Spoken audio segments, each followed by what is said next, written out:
What's up, Maximus? You know, what's up? You're getting just like JQ.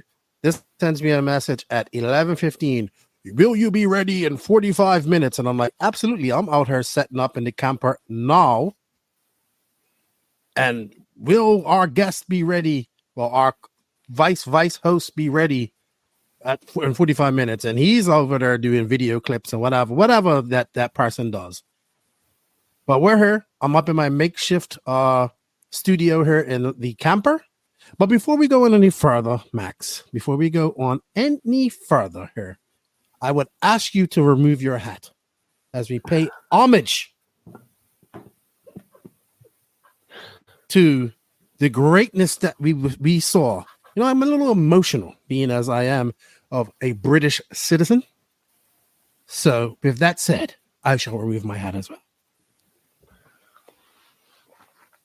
And this is homage to Elliott Boots, the 2024 DNC Pro Nitro Buggy champion. Thank you, Elliott. You did it for the king.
I'm a little emotional. I am a little emotional. I used to have to sing that national anthem when I was in school. But anyway, Max, it's all about DNC this week. We got a lot to talk about. Congratulations, Elliott Boots, and everybody that participated in the DNC. I think it's time to just drop that intro and get ready to talk about it. What do you say, Max? Put that hat back on. Let's go, dude.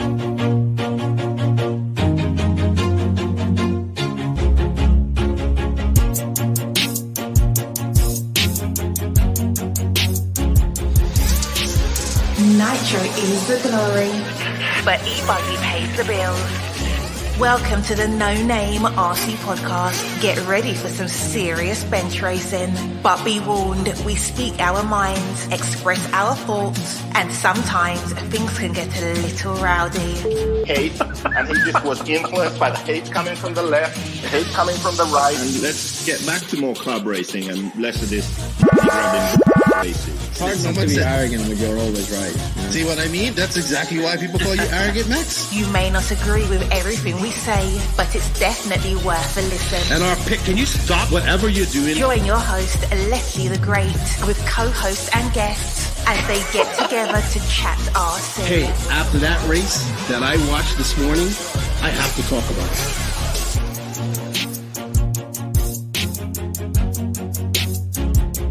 Here we go. $100 right here, $100 throw. Oh no!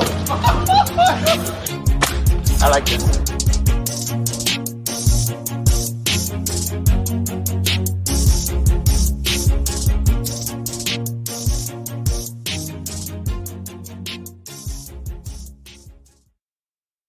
Yes, indeed. Nitro is the glory, but Ebuggy pays the bills. What's going on, everybody?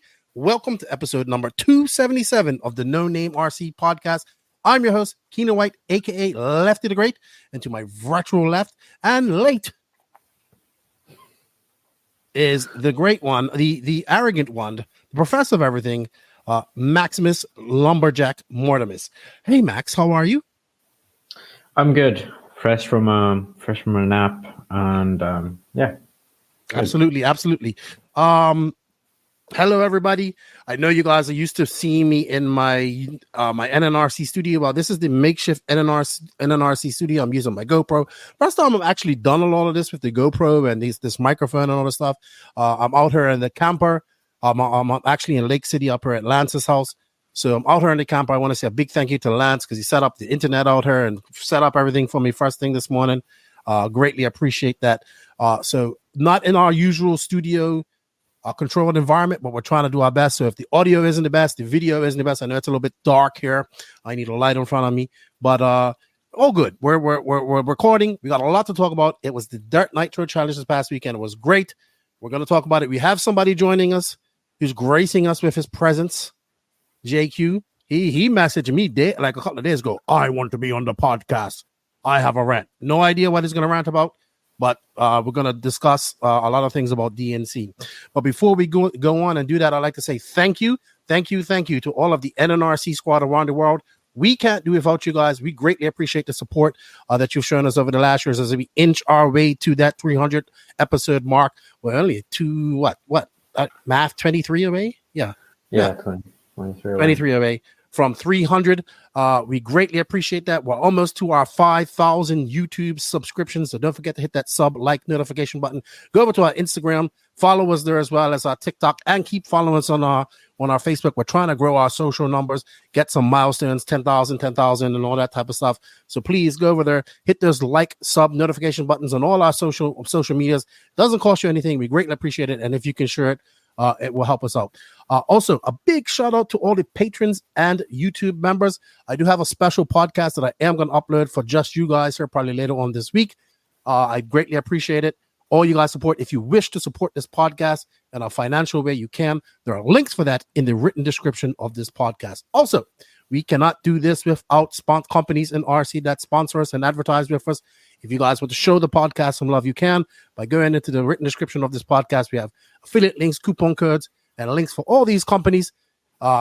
If you don't have an affiliate link or a coupon code, just let them know that you heard about it on the No Name RC podcast. And they are Invisible Speed, Hitec RC, Corsatec USA, Sidewinder Fuel, Mayako, Beach RC, Techno RC, Clinic RC, Stacked RC, Racecraft USA, the RC Box Club, Carl RC, who's moving down here to Florida.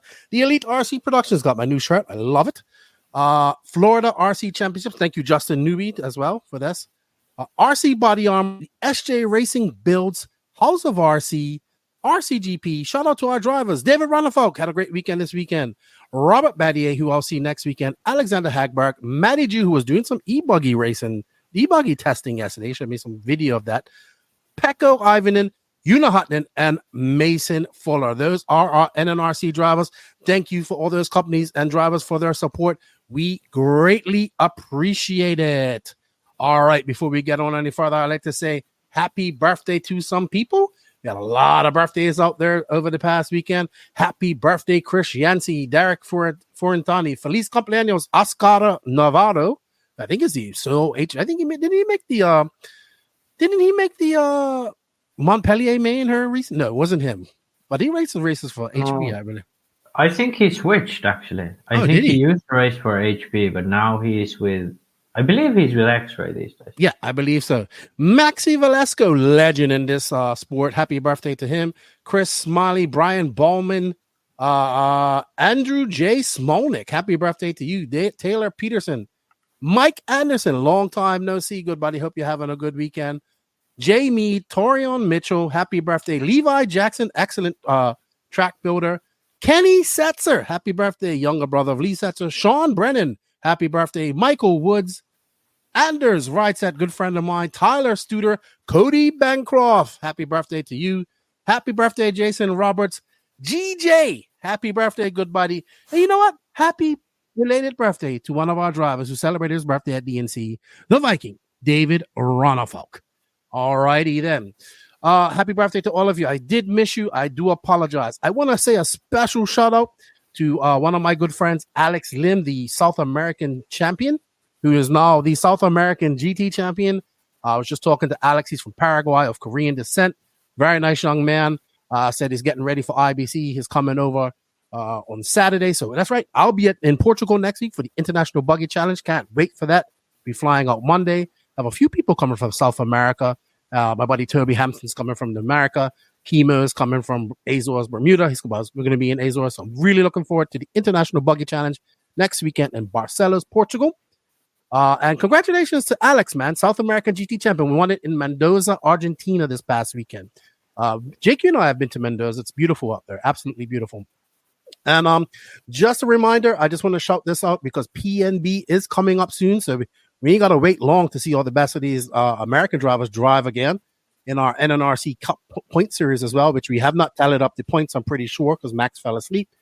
So we won't have any points updates this weekend. We will soon. But my good buddy, Gene Strout Jr., will be offering tire gluing services, all those type of mechanicking services, shock rebuilding, diff rebuilding, all that type of stuff at PNB. So look out for the big pink and blue SJ Racing banner. It will be alongside the J Concepts pit at PNB. If you want some tires glued, you want something done that you don't have time for, go see him. He's going to be there in full effect. SJ Racing at PNB in 2 weeks' time for all your mechanical needs that you don't feel like doing at the race. So go check him out and give him some business, show him some love. Gene's a good guy. He does very good mechanicking, and I wish him all the best at PMB. And good luck to all the rest of the elite crew that are going up there to do some work for the elite RC crew.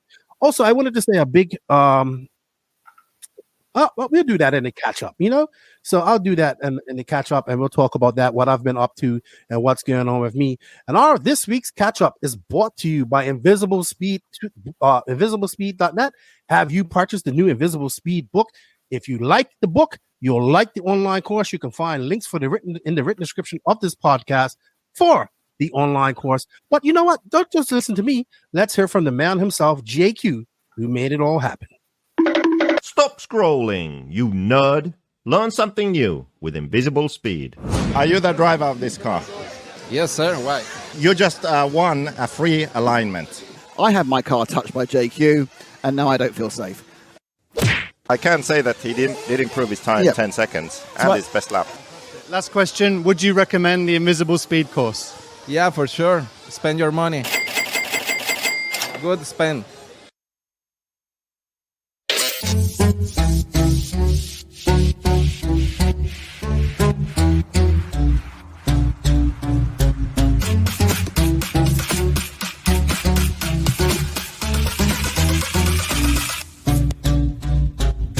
If you want to learn more and make your speed visible, stop scrolling.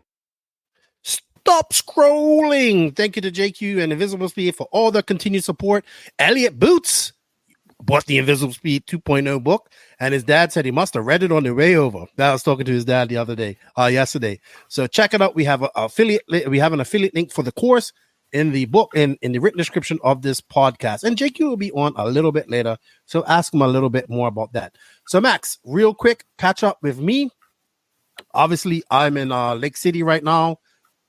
This weekend, I have to say a big thank you to the Florida RC community, Lance McDonald, Danny Paz, Gene Strout Jr., Lance's wife, Stephanie, Gene's wife, Amber, Patrick, the Elite RC crew, and just the whole Florida RC community for all the support that I've had. I know that they've been supporting me for many years, but all the support that I've had over the last year.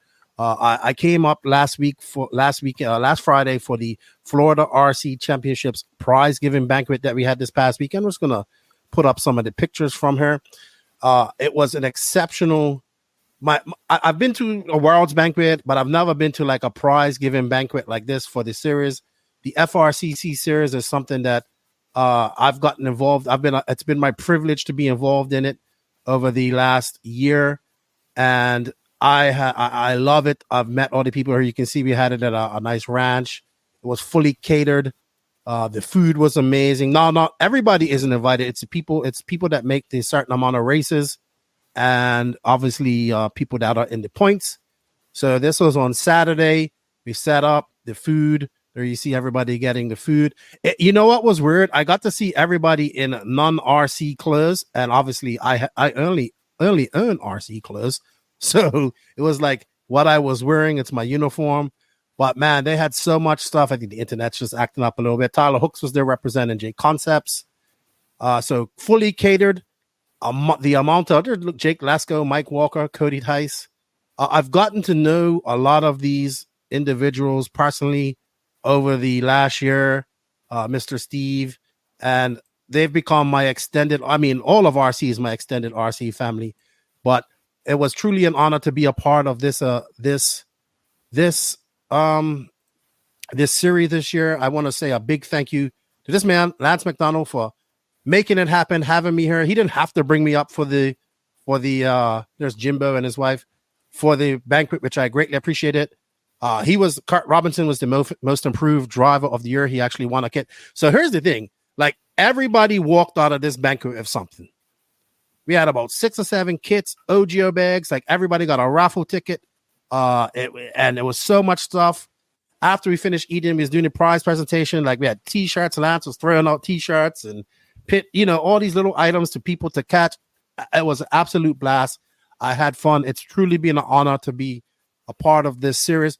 Unfortunately, it's bright and sunny right now here in Florida. We're supposed to go to the round 3 at Callahan this upcoming weekend, but the weather is looking very bad, so I think it's going to be canceled. So no race. Unfortunately, I was looking forward to that. But this is something that I love to see. I think this is the best series in the USA, probably in the world, with the amount of coverage and attention to detail. One day series that's able to go. There's me taking pictures of somebody.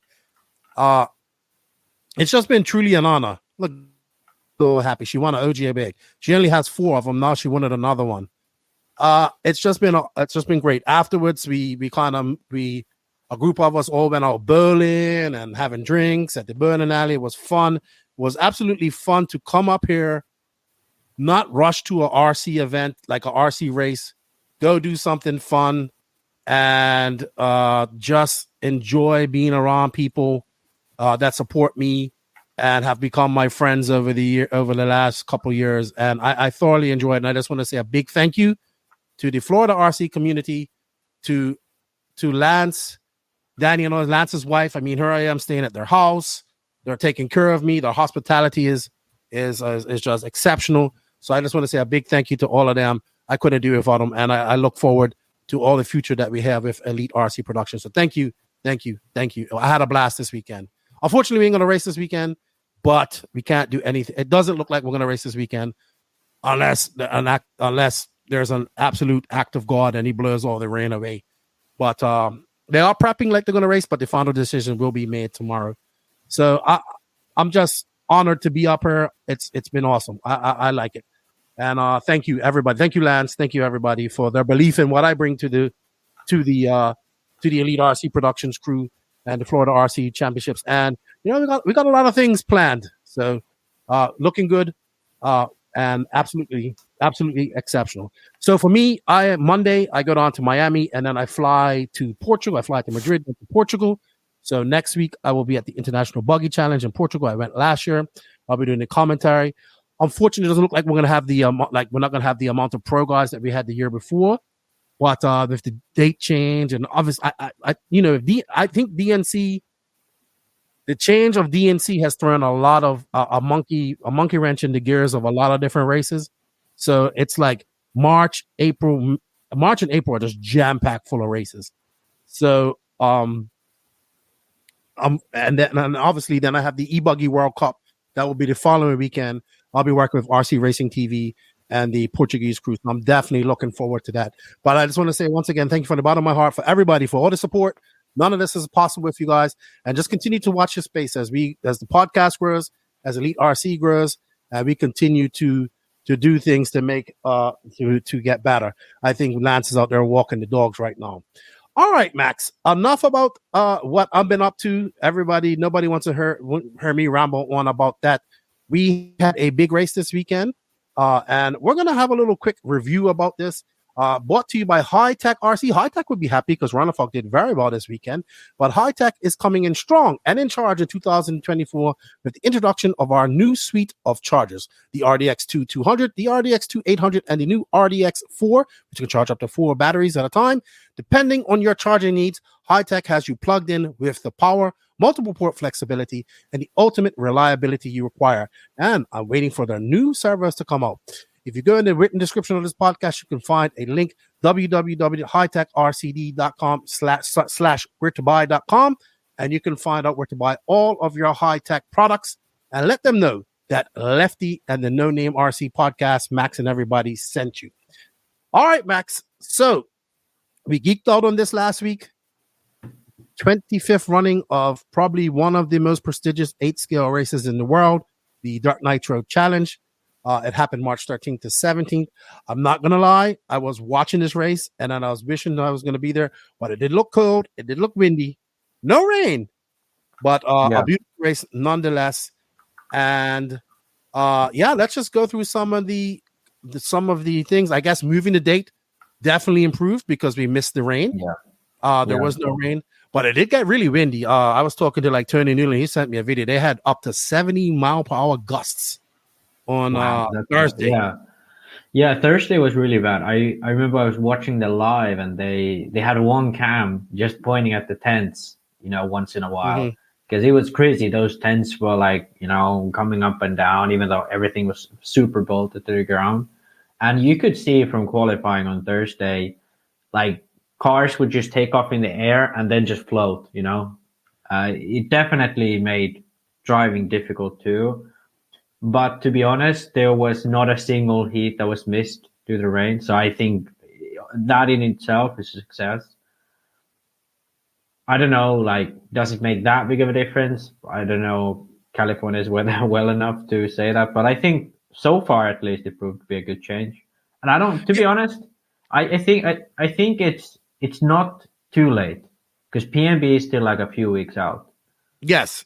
But I think for other races, it kind of throws a monkey wrench. I assume he's going to keep this March date, so I think races will have to maybe adjust between that. But I mean, kudos to them guys. It looked like I talked to Greg last night. He told me about it. He said he had a good time. But the track was gnarly. Probably one of the better layouts I've seen in a long time there at DNC. But man, did it ever get rough and cause lots of. I mean, I was looking at some of these pro-mans and some of them, especially on that left-hand side of where the container was, where Fenn flamed out in Nitro Truggy. Man, that section caused so many top drivers fits. It was amazing to see. I mean, Runafog had a fit going through there. The only person who seemed to really get through there clean, he was guys like Boots. And then they had that Don, like. Did you see where they had to go? Like down in that bill, and guys were like railing the pipe pretty much, like 50-50 grinding down the pipe. So it looked like a very gnarly, very hard track. But I think, go ahead. No, well, for me, when I saw the layout, I was like, okay, finally. Joey made a layout that's not like crazy rhythm sections where people are going to be trying to like triple in, like 2022. Where you saw like Tebow, I can't remember if it was Tebow, but he basically like landed upside down from like 5 to 10 feet or something crazy because it was so high, so big jumps. And I think that was just a little bit, silly because you just had to hope for the best. Here, when I saw the layout in the pictures, I was like, yes, finally he's done a layout that's simple. You let the cars, battle it out. Everybody's close, and so on. Even the 6-pack, people made a lot of mistakes. It was technical. And on the left-hand side where Runafog made mistakes. But I don't think it really was that hard to do. It was hard to go fast. And that's the thing. David tried to go inside all through the main, over the bumps. Of course, that's not going to work out. Whereas Boots, already in qualifying, he went outside, waited, took his line. So I think that, to me, that proves just the fact that this track really was the essence of what the off-road track should be. You can make up time and you can be fast, but you also have to, balance the speed and whatever. Granted, I do have to give him some, like, the jump still, considering the fact that these jump faces do break up a bit, they are still like a tiny bit too big, because you see guys just kind of like punching and hoping for the best at times. But personally, I'd say this is probably the most enjoyable track, like as a viewer, since I'd say like the Arizona times, because the first times you was here was really blown out, and so I think I'd say my favorite track at this venue so far. Okay, I think the general consensus, reading the comments online, what I did watch, I'm not gonna lie, I did not watch the entire event because I was on the move this past weekend, so I didn't get a chance to watch it. I just watched a lot of the mains, but reading what I did, a lot of people thought this was a great layout. People I talked to thought it was great. Said it was one or two blind spots, and like I would agree. This dirt doesn't seem to hold up well to the. I'm fine with a track being rough. What I'd hate is when the face jumps are rough, are messed up, right? Yeah. So I know he fixed the track and he fixed those jump faces and stuff like that. But yeah, maybe accommodate smaller jumps for the jump faces where you can still make it, where like you don't have to punch it and just hope that you make it. I would agree with you on that. But otherwise than that, I thought that the track was good. And JQ is sending me instructions. He says, talk about the other classes before you, and then Nitro Buggy, then I'll come in. So, he always wants to get in and order and give us orders. I thought it was good. I think in general, it provided for great racing. Obviously, the Truggy man was a great race. The Ebuggy man was great. Even the Pro Nitro Buggy man was great, even though Boots kind of ran away with it, but he didn't run away with it. Yeah, exactly. And I think that's it. That's, again, a good point of this track. I can't remember a DNC where the guy TQing wasn't like 10 seconds ahead. Because every time before, it was always like silly differences at times, like plus 5 seconds all the time. But here, you had the top 15 under like 5 seconds at times. And that's crazy to me because, with only 3 rounds of qualifying and so on, it can be a bit rough for some drivers if you get a little crash here and there, especially when it's like at those high-speed sections. It's somewhat down to luck. But that just kind of Boots did it the right way in qualifying already because, he knew what he was doing and he had a 3 and 3 in a second. So I think this was one of those tracks that if we would have this at DNC every year, people would get used to it. And then like all those things that we now think are bad wouldn't be as bad. I think the only thing I'd give a little bit of criticism was there was 3 jumps, especially, which was the step up after the little bowl, and then the double on the center, which had the blind spot. That, the blind spot section and the double, and then the double on the left, which a lot of people crashed in. The main issue with those is though that the run up to the jump was really rough and the jump was like way too big because you had to really accelerate out the corner to make it. So way too big for that rough of a track. And then on the double on the left hand side, the jump face was so bad that you kind of have to go absolutely straight to make it. But I think that those would have been fixed with just not as much throw up. And then both of those would have been good. Everything else around the track, I absolutely loved. All the sections, even the front, all of that. I believe, even the double in the front, I think that was great too. Yeah, absolutely. I think it was good. I think, like you said, there's areas that you just mentioned. I would have to concur that not my favorite parts of the track. But at the end of the day, everybody had a race on it. Everybody had to do it. And, so it comes on to that. It's kind of how tracks develop. And this dirt's a little different, so it's very much different from the dirt that we had in Arizona. It's very much more sandy. But hey, kudos to them guys. I think it came out well.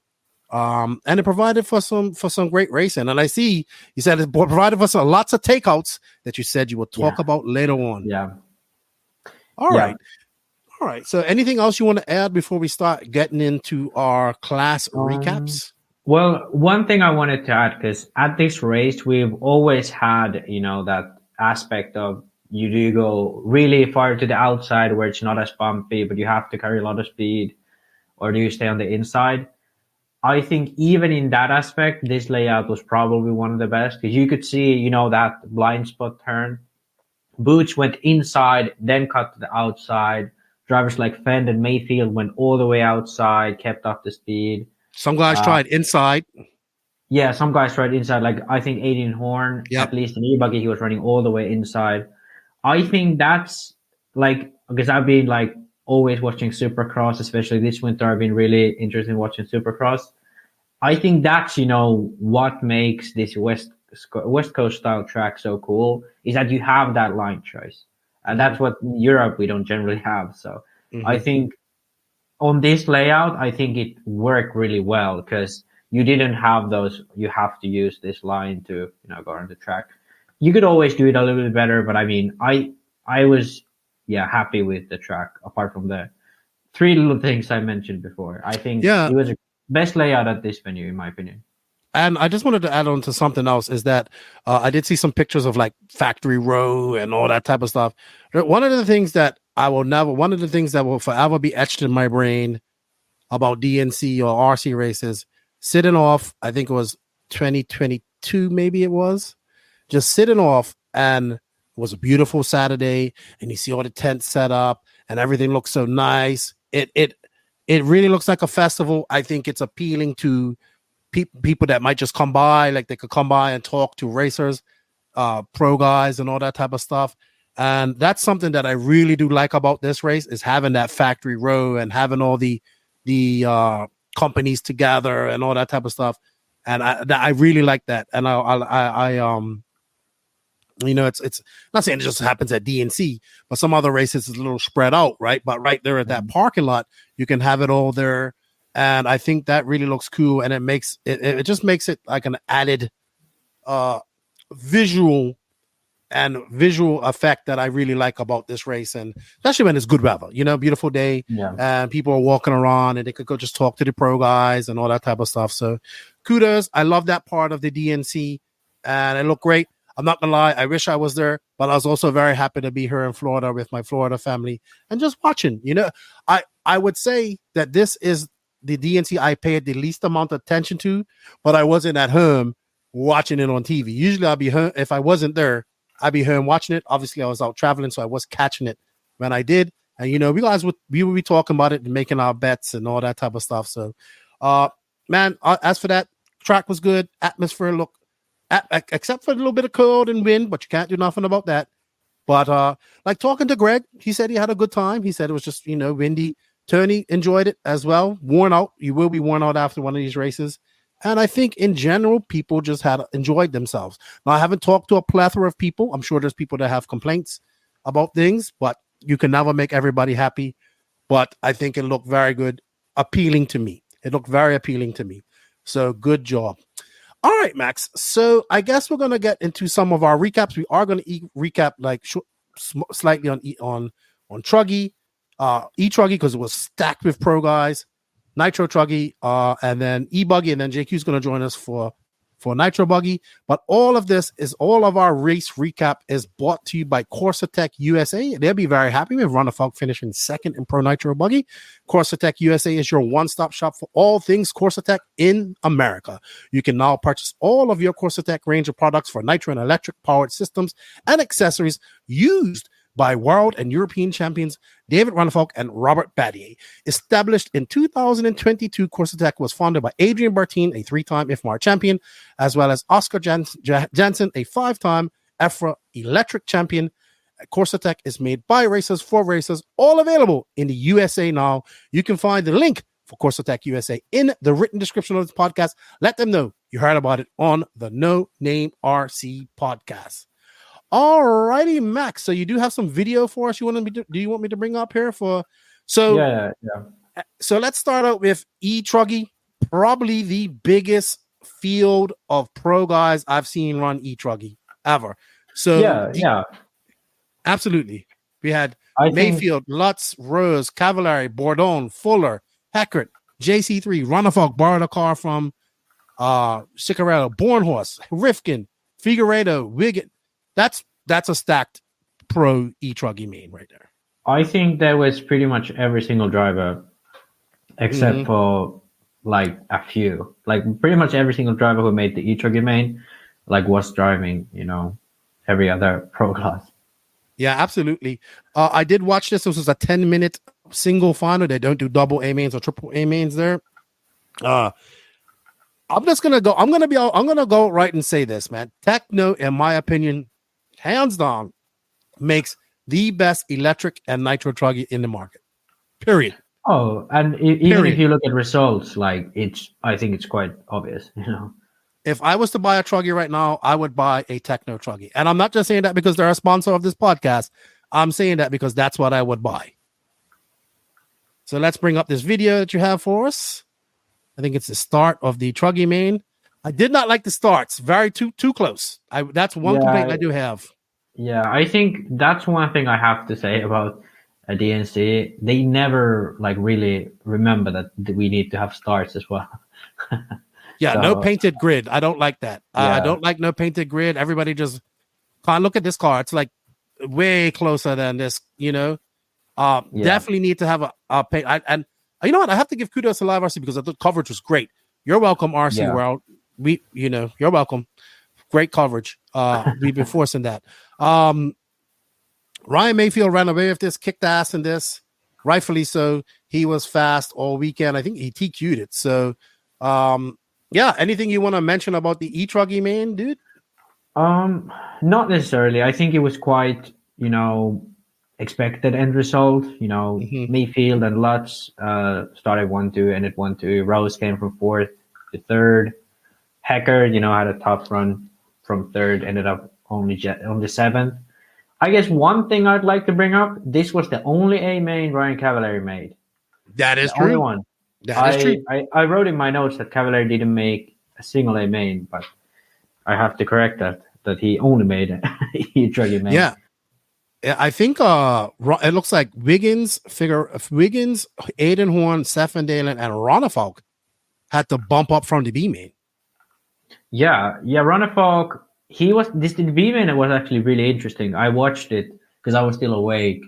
Ronafalk was leading coming into the last lap, but he crashed and he barely scraped by in front of Caden Fuller.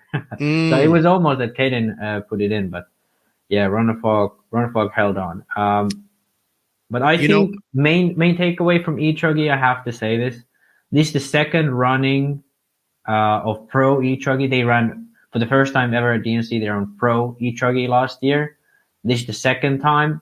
And I think this finally kind of solidifies Etruggy as a class for the pros. In the past, it would be Ebuggy, Nitro Buggy, and then Truggy.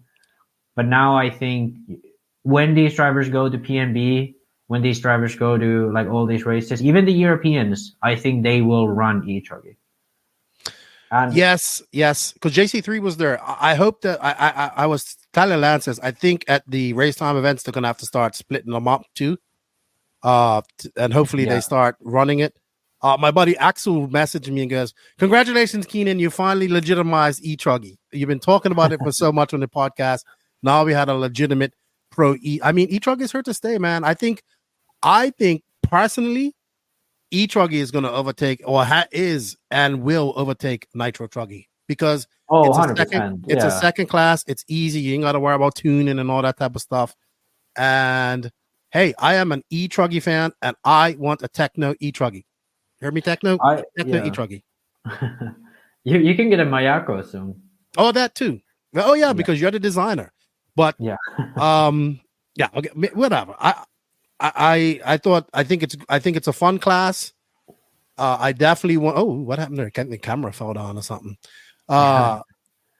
It's good to see it's becoming a legitimate class because it's also becoming a very popular class in Europe in certain areas.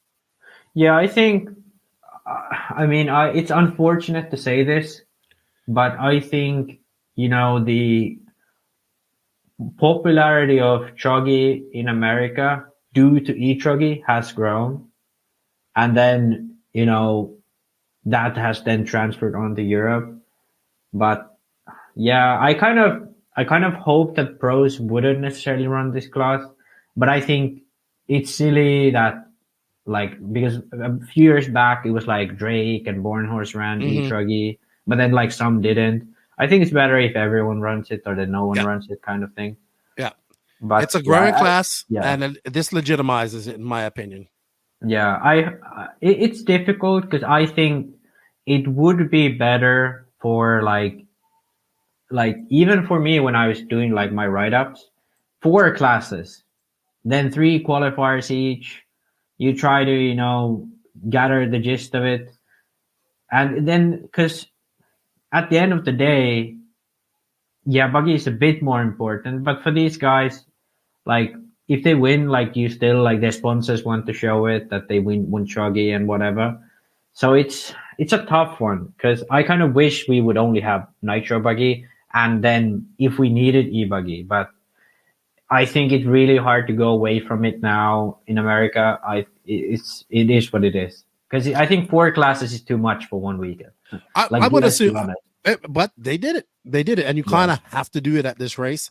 I wanted to give a big shout out. Joey Bourdon, 5th, very good. Won this last year. He won it last. He won it 5th. Yeah. 6 techno trucks in this final. 6. Yeah, I think there was. What is it now? 1, 2, 3. And then 4 S works. And I think I've been writing on these notes, like which cars have been the most popular in each class. In Etruggy, there was 2 X-rays, 4 S works, 6 technos, and then I think there was 2 associated. Or Rivkin didn't run Etruggy. Oh, he did. So 2 AE, and that's I think it. Yeah, Ryan Lutz with the Kyosho. Yes, exceptional. Oh, by the way, Max, I meant to congratulate. I thought that your write-ups were excellent this weekend. We had people complaining though. Can you please put Nitro and Ebuggy there? But I thought, and I'm not saying I'm probably going to say, well, Lefty, you're being biased because it's you guys. I thought that what you did over the weekend, not even being there, was exceptional. I thought your write-ups off of SIC in his last races have been good. I think people like them. Yes, the IC and EP thing confuses people. Maybe we have to go back to that, Nitro and Ebuggy. But very good write-ups, very good pictures. Everything was good, man. Thank you for doing that. It was great. We're going to do it for PNB as well, probably for IBC as well, maybe. But good job on that. I think people really enjoyed that.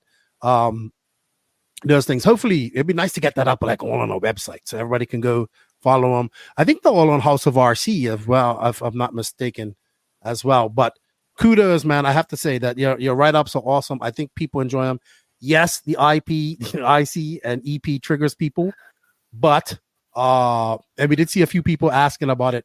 So, but keep up the good work, man. I thought it was great. I think you're a great writer, and you brought up, and because a lot of people like to read, right? I'm one of them. I like to read about stuff. I like to see the results, and I thought it was good. All right, let's move on. We had the IC Truggy or Nitro Truggy, which for me was one of the best races of the weekend. Ryan Mayfield, I believe, was starting on pole. No, actually, it was second. It was Spencer Heckert. Yeah. So his techno teammate. Sorry, I think Heckert led for one corner for the whole one corner, and then Mayfield took the lead from him and kind of held it for the rest of the race.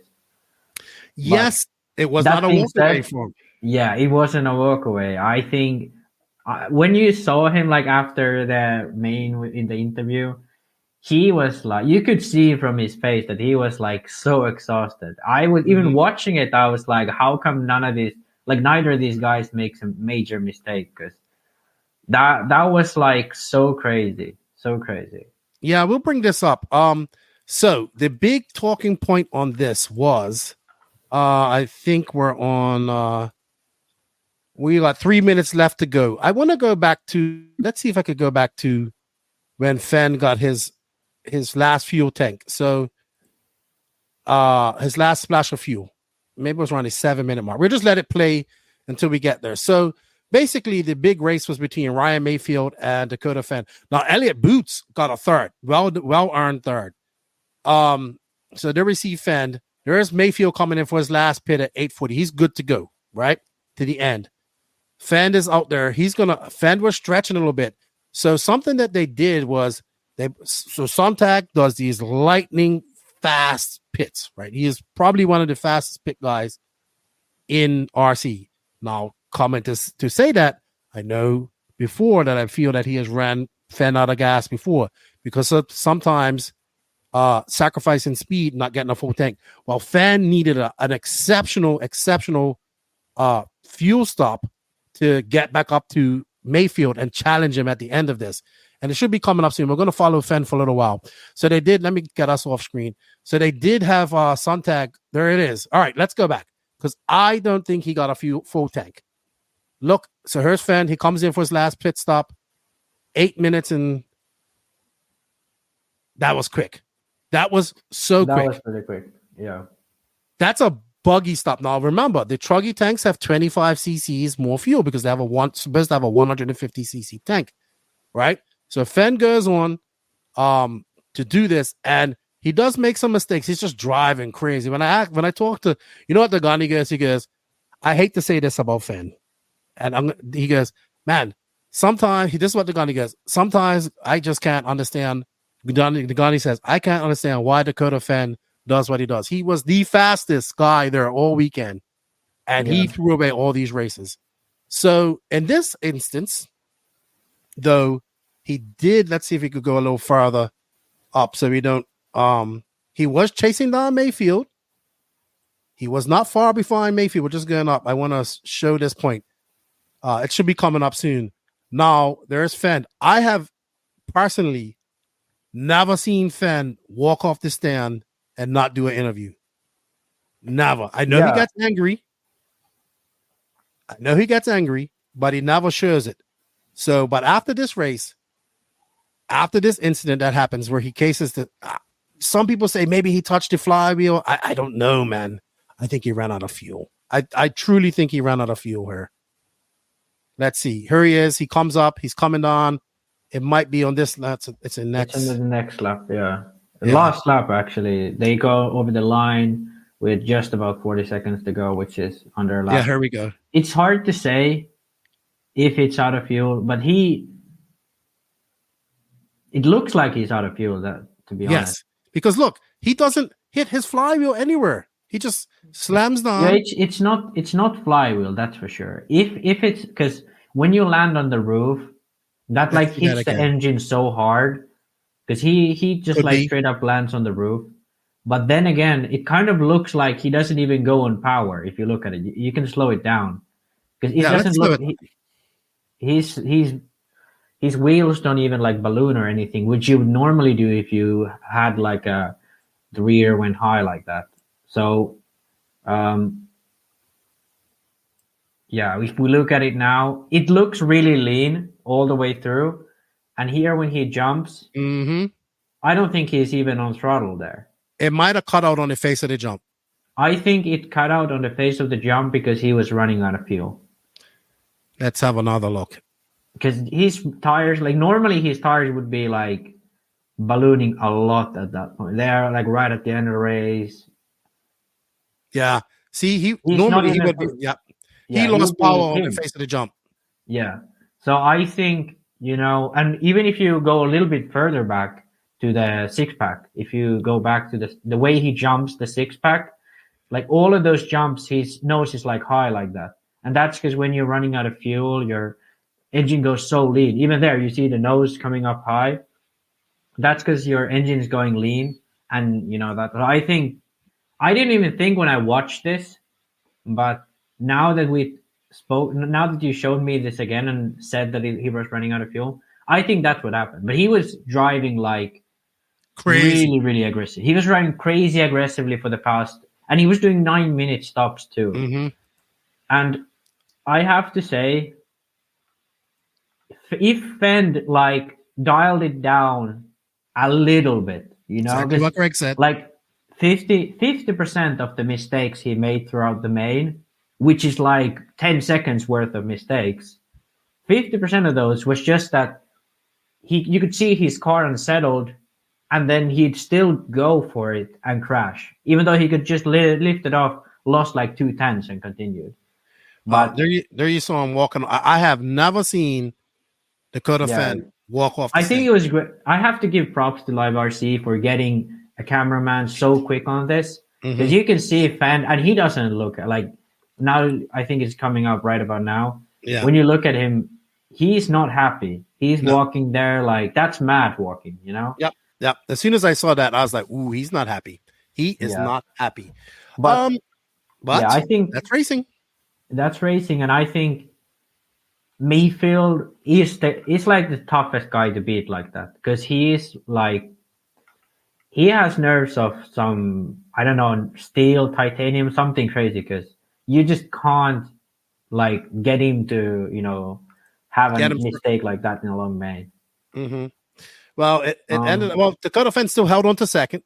Yeah. Elliott Boots third. Great result for Y'all Figueredo. Didn't realize he came fourth. Barufalo, best result of the weekend. Barufalo had a bad DNC besides his top 5. Yeah, I actually want to talk a little bit about Barufalo, because he was clearly much better in Truggy, and so was Joao Figueredo. All throughout the weekend, both of these guys were much better in Truggy, both Joao and Marco. And I think, like, when you look at this, Marco went from a car that's generally good on lower grip in American-style tracks to a car that hasn't even been driven in American soil that much, because, you know, it's only in Italy and so on, or UK, somewhere in the East Coast in America. And then Figueredo with a new chassis. I don't think he's fully comfortable with Techno yet. But Truggy, it's always easier. It's always easier to drive. If you're a good driver, you'll usually do well in Truggy, you know? Well, Marco's been doing well with that new WIRC Truggy since he's got out. That's so good with the new buggy. Not so good with the buggy. He's had more time than y'all. Marco should have been in the main, in my opinion. But yeah, I think it's just really because he's doing good in Europe, I'd say. Like, at least he's doing okay in Europe with WIRC. But I think that type of car with a really short rear arm, that this type of track, it's really difficult to drive, and especially coming from Techno or X-Ray. Even they have Techno has the longest arms, but X-Ray has a longer arm, more compliance in general, like an easier car to handle than the WIRC must be. I have never tried it, but looking at what the car is, you'd expect it to be much more difficult to control. But yeah, I think that this is also a funny thing on its own. 3 Europeans in the top 5 in Truggy.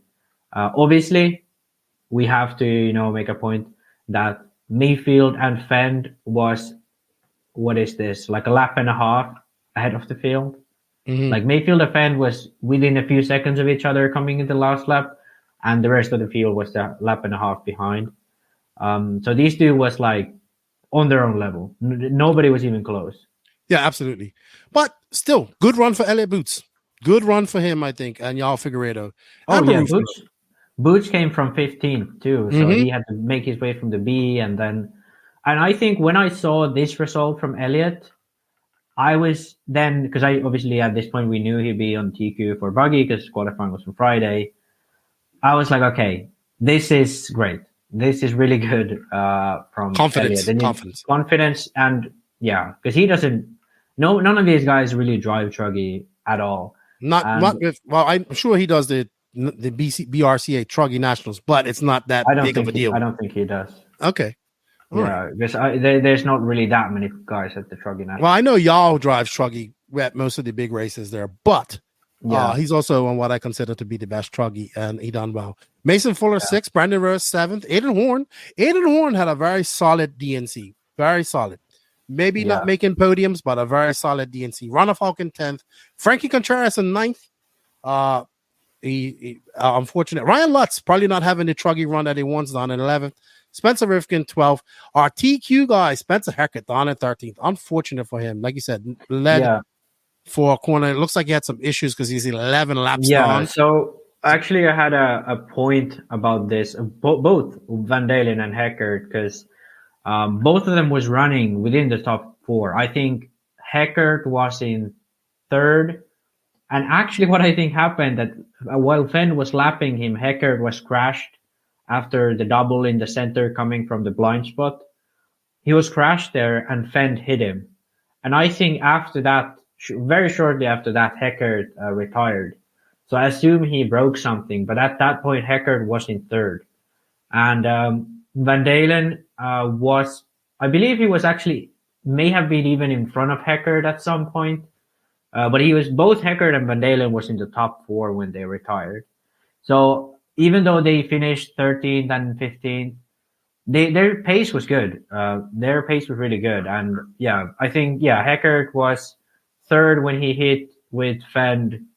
And then after that, he had 2 really, really slow laps, and then he retired. So I'm assuming he broke his car there in the hit. And Van Dalen was in 4th when he had some issue. So, I think the results don't really speak for them, but normally I'd be like, okay, these guys do good qualifying and then the main went to shit, but they was actually having a decent main until they hit technical problems. Mm-hmm. And Mayfield said after this, it was a hard race. Like him and Dakota pushed him. He was drained. But congratulations, Mayfield, 18. I think that's now 19. That would be 19 DNC wins with the Etruggy. Amazing. Well done, Mayfield. Just to do a little catch up of the brands, both Truggy classes, Techno was the most popular. In Etruggy, 6 Technos, 4 S-Works, as we talked before. In Truggy, it was 4 Technos, 3 S-Works. And then there was multiple other brands, I think 2 AEs, and you had 1 TLR, one X-Ray, 1 Mugen, 1 Kyosho. 2 TLR actually, because Cole was in the Truggy main. But Techno, most popular car in the Truggy classes. And I think, we've been saying that Techno is the best Truggy. I think at this event, it was quite evident, because when we go to buggy classes, we can see that Techno wasn't as successful, but some other brand was. Should we move to buggy then? Well, let's go to Ebuggy up next, because we do have that next on our list. So up next was the Ebuggy main, won by JC3. I wouldn't say that I was surprised that he won it. Ron Falk started on TQ, but had some crashes, and I think he popped a battery. So I don't really know what exactly broke. He broke battery plug, so I don't know if the plug game unplugged or did he actually break? But if he had it, because there's some drivers run it in the front side of the batteries, and then when you have a big battery like that, you get a hit to the front. It like collapses the plug. So I've heard that happen, but don't really know. Really, he was out of it at that point. He was he crashed twice in the beginning, and he was out of it. So you have us at a time step. There was a lot of carnage. Canas drove very calm and collective. Like he didn't push. He did slam the duo on Mayfield at one point, which I liked. Like coming under the when they came over the start finish line and they were going on, his car kind of was turning. Like under that finish line, his car kind of turned and like turned so aggressively and like pushed Mayfield. Like Mayfield was kind of on the inside, but Canas takes the win, and it was like an exciting race to the end, if you ask me. Yeah, I think I watched it when it came out, and I was kind of frustrated because there was so many like drivers being aggressive. But now then I was like, okay, Canas is like when he was following Mayfield in the beginning, or even when he was following Runnefog, he was so calm. When he went to the 6-pack and he saw like the car in front took another line, he took another line, went wide, switched his line so he wouldn't hit the car in front. And he played calm all throughout the main, and that really, like, even behind Cole at the end, he drove probably the smartest out there. Another driver who drove really smart was Fuller, and then obviously Mayfield right up until the end when he kind of he only crashed himself in the end, but you know, around other cars Mayfield was driving really well, and Fuller as well. Are we going to the last lap carnage? Yeah, let's go to the last lap carnage that you had her.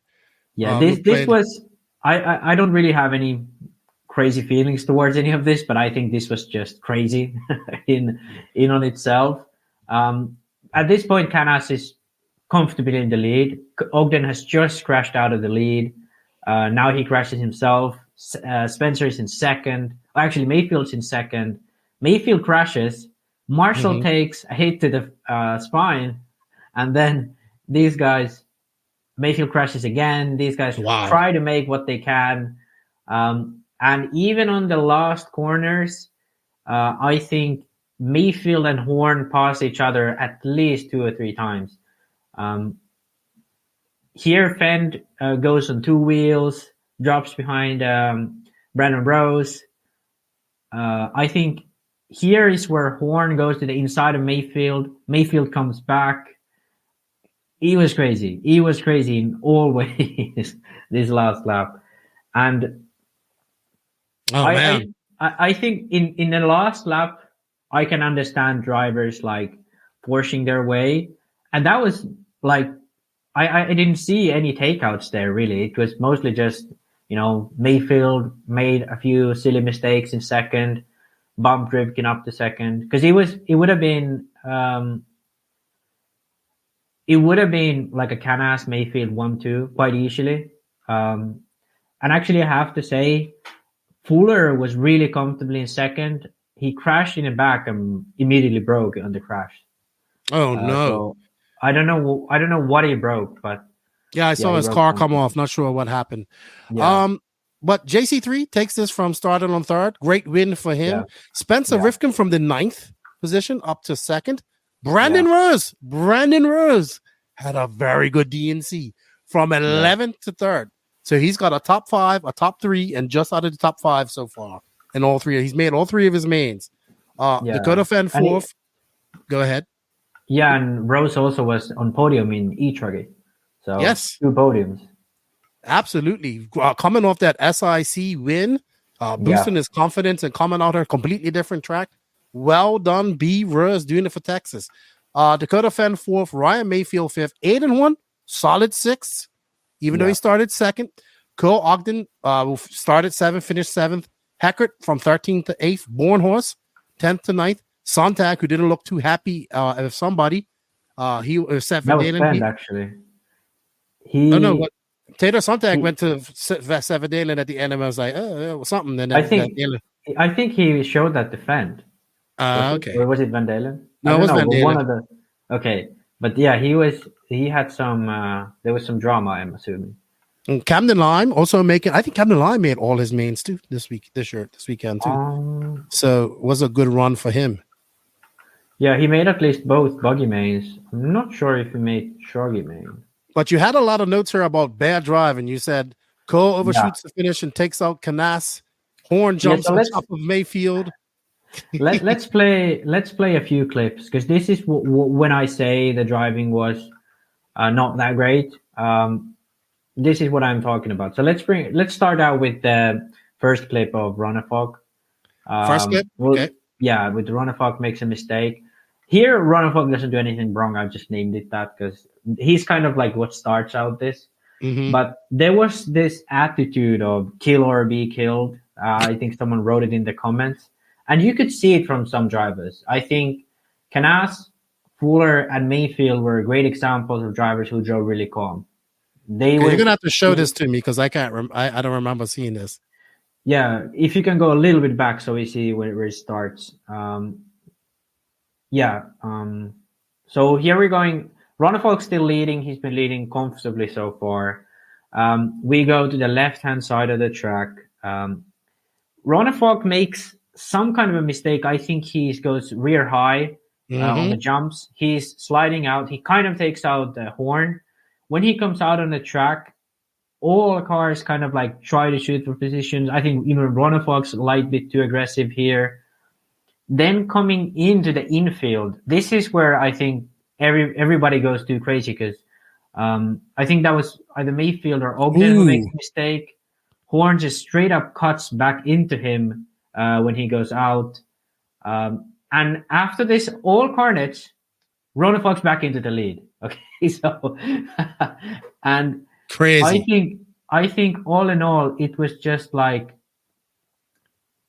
everyone was so aggressive in getting their positions, and all the time they tried to like make the most of the situation, but at the end they ended up losing the most.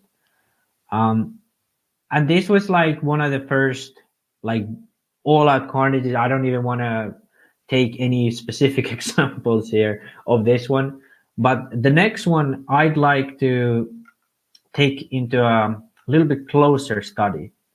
And this is the Cole one. So if we could put that into slow motion. Let me know when it is. 4:55. You said. Yeah, 4:55 on the YouTube video. So okay. Well, we'll just stay on this video and see if we can find it. So I have to go forward a little bit. I think we went by it already. Okay. Well, let me go back, and I'll get it. Give me a second, everybody. Bear with me. Let's go back some. Yeah, 4:50. Yeah, if you could. Yeah, you can go forward even now. We're at 6 minutes and 55 seconds. No. I mean the YouTube time is 4:55. Oh, okay. I'm sorry. Yeah, it's all good. Yeah, if you could put it on slow motion, because this kind of needs slow motion.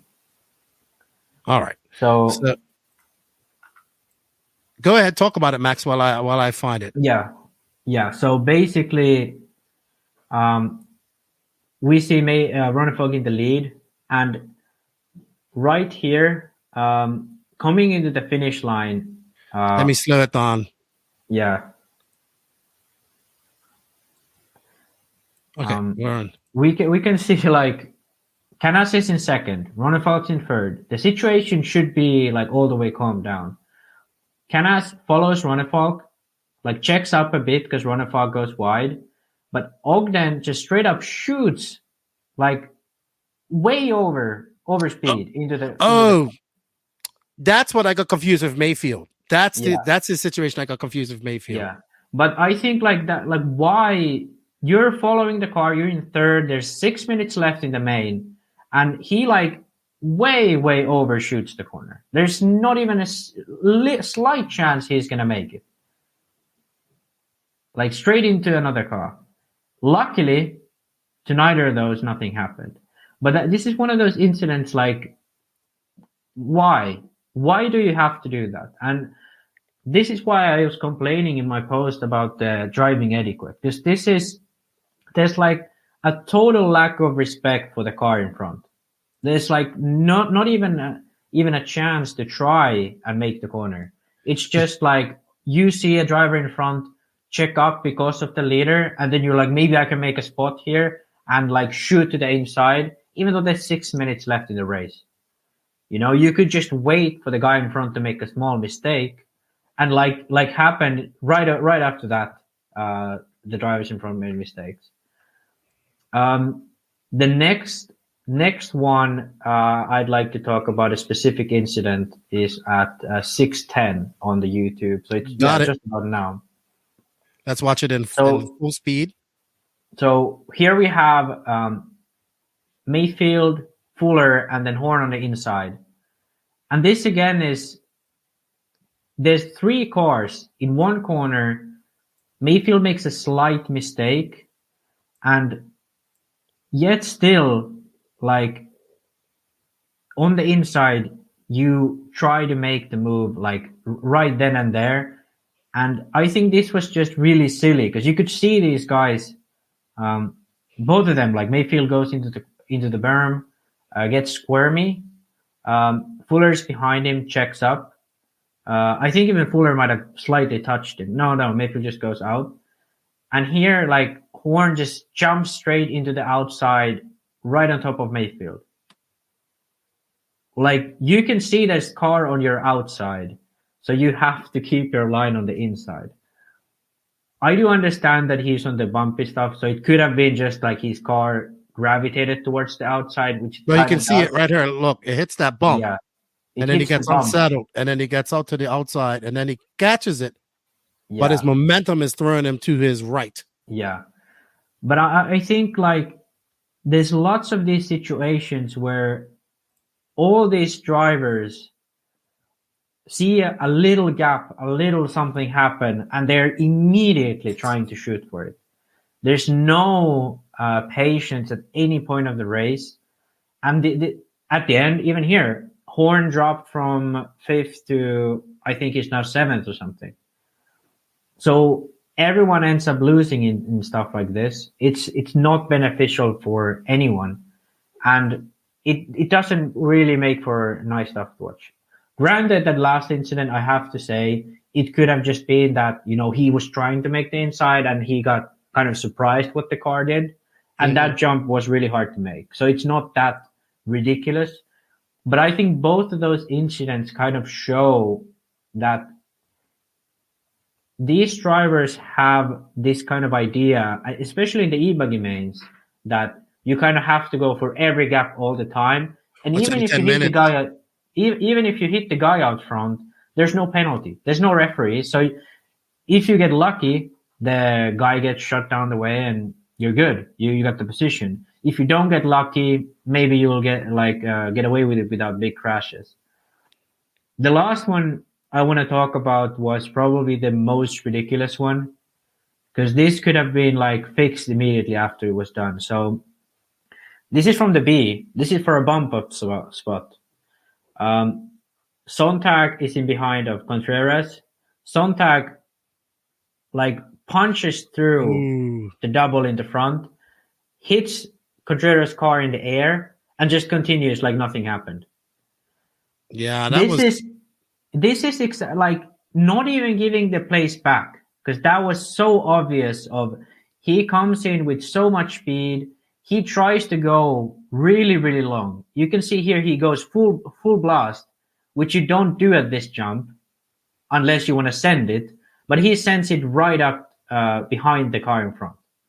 Ooh, he got tatered. He got smashed like a tater.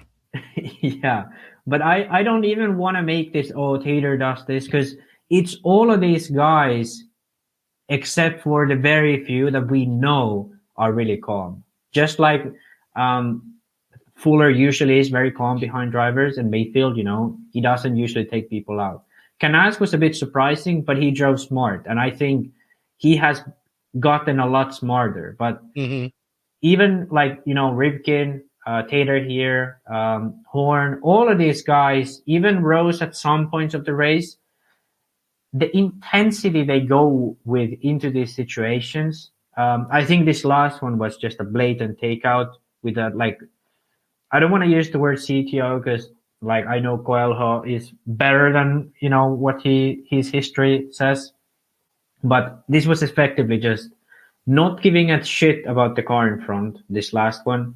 And same with the Cole, the first one. It was like there was no gap. There was nowhere to go. It was just blindly shooting there for like very marginal gain. So, and that's because there's no referees. So there's no like learned etiquette of how to drive. And then these 10-minute mains just amp that up. Yes. Obviously, because they don't have the 45 minutes or 30 minutes pit stops and all that stuff that we do see. Yeah. So I would agree with you there. Some great examples of some takeouts, no rating. Like I said, I heard about this. I didn't get to see a bunch of it, so I'm glad I did get to see it. But that's we don't have referees. You don't have given. I mean, I'm sure they gave. I'm not saying that. I don't know. I'm sure they gave out penalties and stuff like that. But that should have been a penalty for Tater. The Cole incident. Yeah, but the Cole, that was that. I thought that was Mayfield. Yeah, I it think almost looks like JC3 cuts into him. Like Cole would say, I had the gap, and then JC3 would say, I was defending the gap. But I think that was 50. I honestly think that the Cole and JC3 incident was 50-50. I don't think, I wouldn't give any penalty for that. But I think the issue with the Cole and JC3 was the reason why Canas was going slow into the corner was because he was checking up on Ronafog. So Ronafog made a slight mistake. He was checking up, making sure there's no incident. And the guy in third is driving like there's no tomorrow, you know? And when you're driving in a very tight, you know, what you call it, group of cars, a pack of cars, you have to know that the guy in front is also driving with the guy in front. And yeah, I mean, Cole had to pay a price for it in the end because he tried to, you know, race Rivkin straight out after coming from a mistake, ended up overdriving and dropping to seventh. If Cole drove smarter, he could have won that main, but he didn't drive smart, so he finished seventh. So I think that's also a good lesson for a lot of these pros, that being smart is like not making great overtake. It's about waiting for your time. And yeah. But with that Ebuggy, that 10 minutes, adrenaline's going, hearts racing, guys want to get there.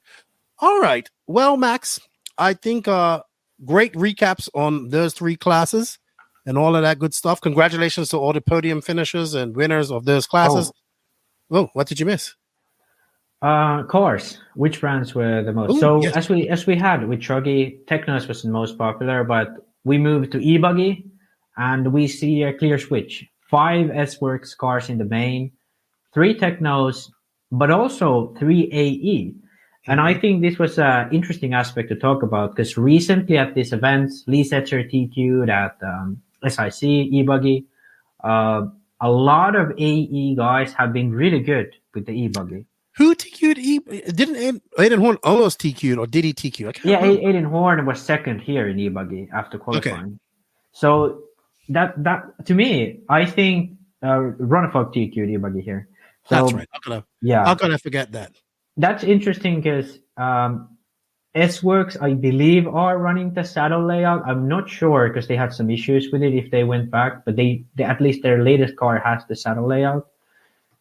X-Ray has saddle layout and AE has saddle layout.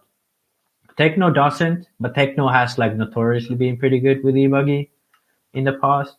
But it's interesting to see AE, in my opinion, is the best class for them is Ebuggy, and it has been for a while now. And it's hard to say exactly why, but I've noticed that it's become a little bit of a trend.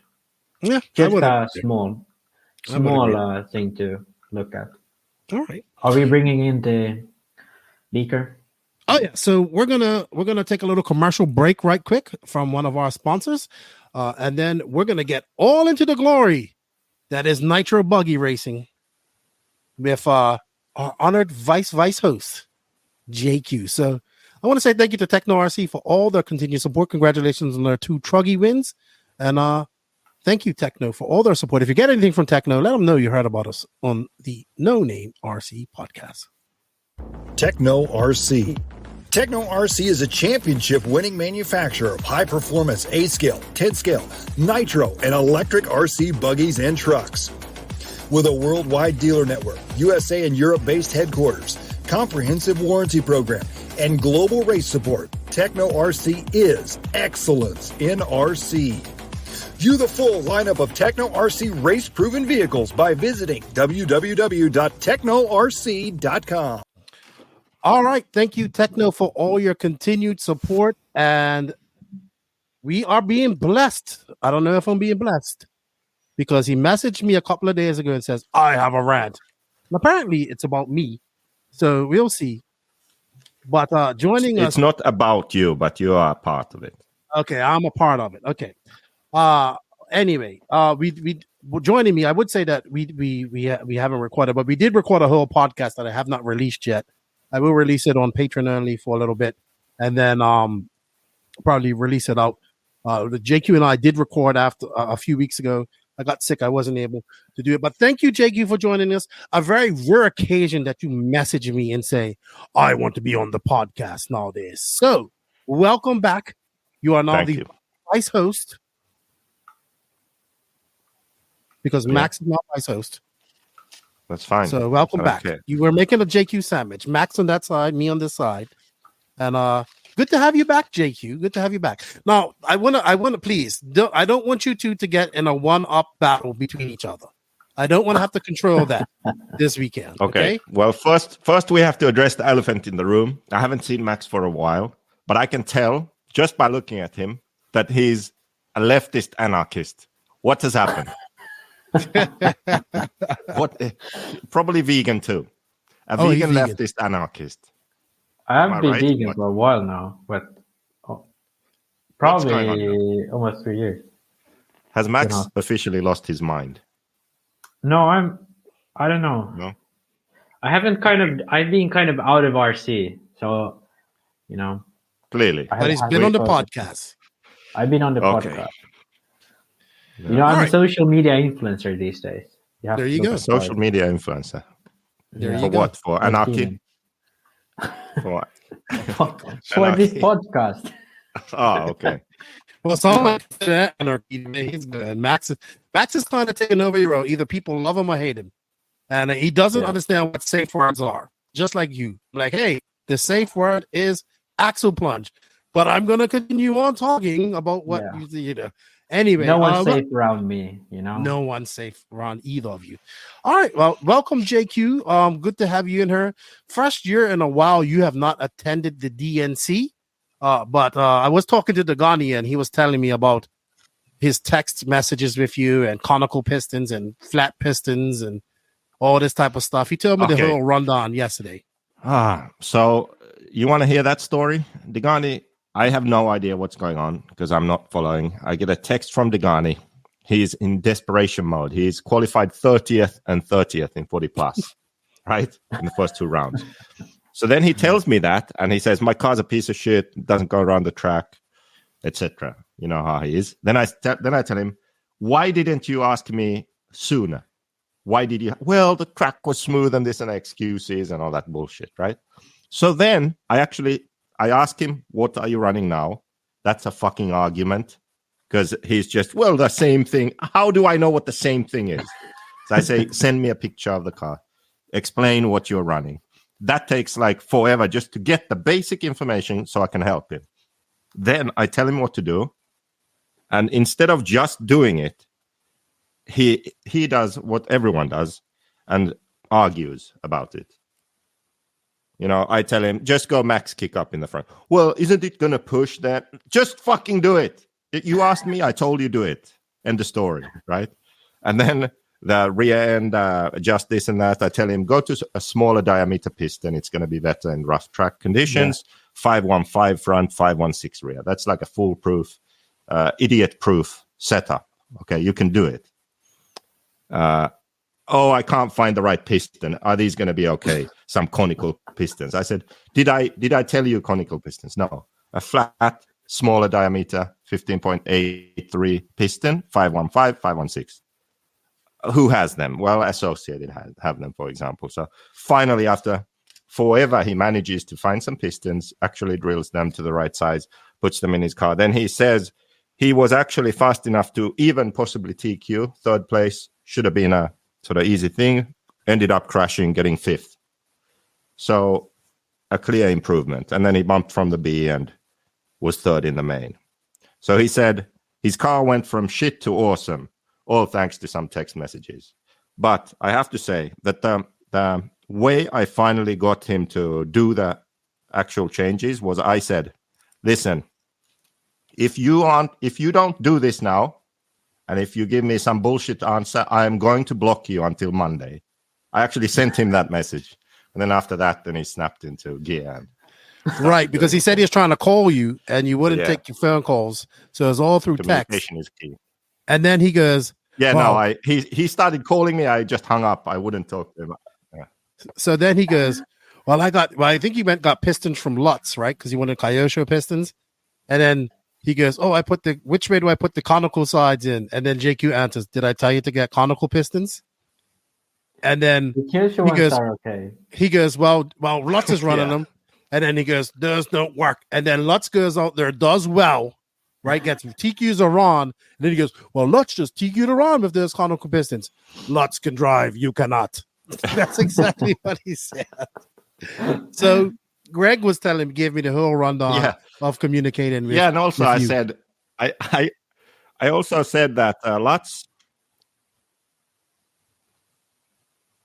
slowed down at the end of that qualifying run, and then his car was all over the place, and he barely finished the last lap, almost lost TQ.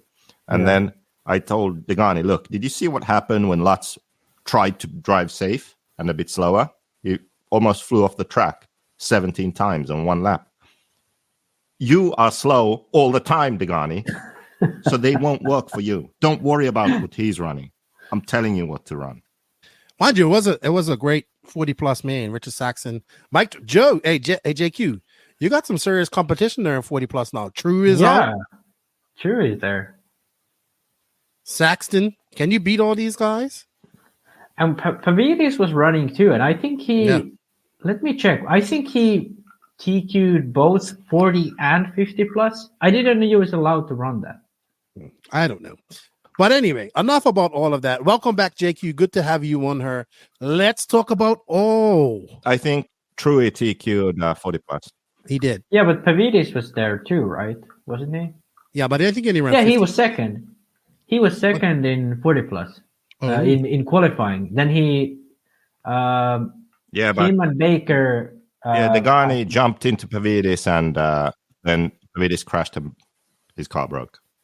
Yeah, Baker apparently broke also on the third lap.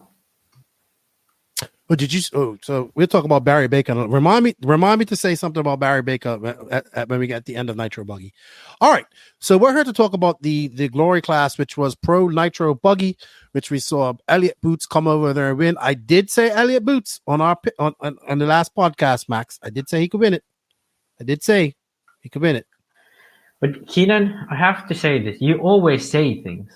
You say so many things. Where did it's not a surprise. I don't know. But it came to fruition. Yeah, we talked about it. We did talk about it. All right. So now he's going. Now device is not connected. Oh my gosh, JQ is all a mess. Are you fixed now, JQ? I had to leave because I have some major lag issues. Yeah, I saw that. Maybe you're gonna have to put your avatar up at some point. All right, JQ. Let's get talking about Pro Nitro Buggy. All right, so this B main for this class was absolutely stacked as well, by the way. Elliott Boots takes TQ over all this. I'm not gonna lie, I didn't expect that. But we had 3 different TQs and 3 different qualifying rounds. We had, who was it? Let's see, who did were the 3 TQs? Frankie TQ'd Frankie Contract Jr. TQ'd round 1. And I have to talk about Frankie a little more, because the round 1 TQ round, that was like nobody got that close to him. He had a few second buffer. Round 2, he was on a 5:08, and the TQ run was like a 5:14. But he ended up crashing in the back, so he dropped to 5:16. So he crashed and ended up still 8th the second round. So Frankie was like on fire at the beginning. Who took round 2? I forget. Lutz. So Lutz went for round 2, TQ'd it. That was the round where I can't remember, was it now? It was Fuller who was kind of on the lead for most of it. And then he had some kind of a mistake. I can't remember what he did. But then Lutz took over. And in the last lap, Lutz tried to throw it away like 17 times, like Jakey said. And then round 3, no surprises. Every year, I think Mayfield TQs round 3. Right. And so, but Elliott Boots TQs the overall without winning the race. Without winning the team, without TQing any run. Yeah. And it was actually interesting because Boots and Canas both were in the B sort. They was in the second of the 3 heats. And Canas was like all the time a bit faster. But I was watching those, and Boots was like every round, even in the 6-pack, he went wide, did double, next corner went wide, did the double easily. Every lap, the same thing, cut from the inside, went to the outside in the blind spot. Whereas Canas was like kind of all over the place, trying to get good laps, got good laps, but then had little mistakes all throughout. Mayfield and Fend especially was like super lost throughout qualifying. Mayfield he wasn't a B man. Yeah.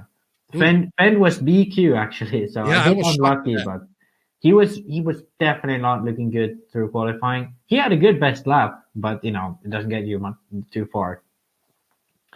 So yeah, Booch was by far, because I was watching him in qualifying, and when in the first round he got a third, I was like, okay, that's good. But he started good in Ebuggy too, and same with he started with a third and a fifth in Truggy and Ebuggy, but he still ended up qualifying in the B on both of those. So I was still skeptical, but in the second qualifier when he just comfortably ran, he was just running around the track, finished third. I was like, okay, yeah, he's doing good.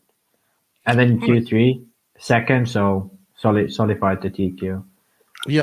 How about you, JQ? What's your thoughts on qualifying? I don't have any thoughts on qualifying. Qualifying at DNC sucks because such long breaks between when you run, and then they have the dumb watering schedule. So there's 3 pro heats, and then they water for the first pro heat. Then second round, they water for the second pro heat, and then last one for the third.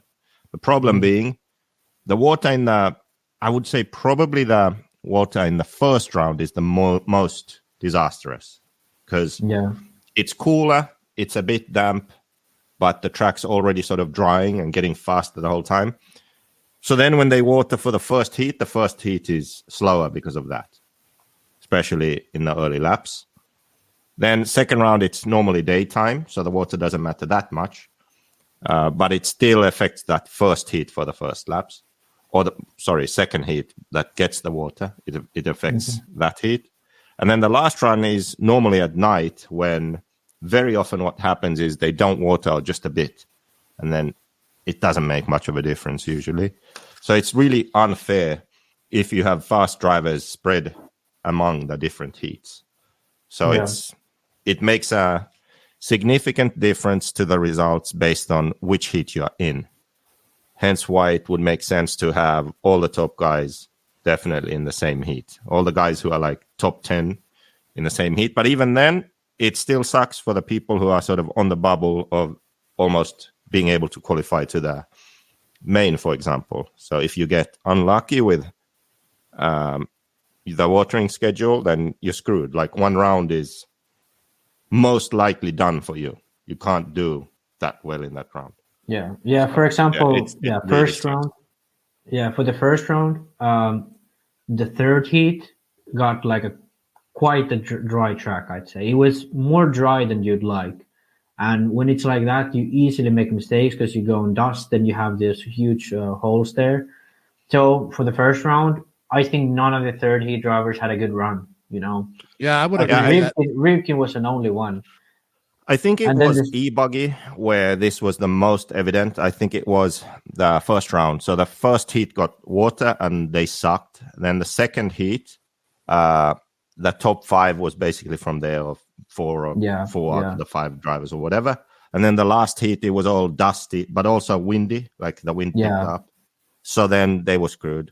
But then when you looked at the results, I think only one of those drivers who was in the top 5 in that first round of qualifying, they were sort of consistently good. The other guys were like 15th to 20th or whatever. I think so it was so obvious that their first round top scores was just because of the circumstances, the environment, and all that.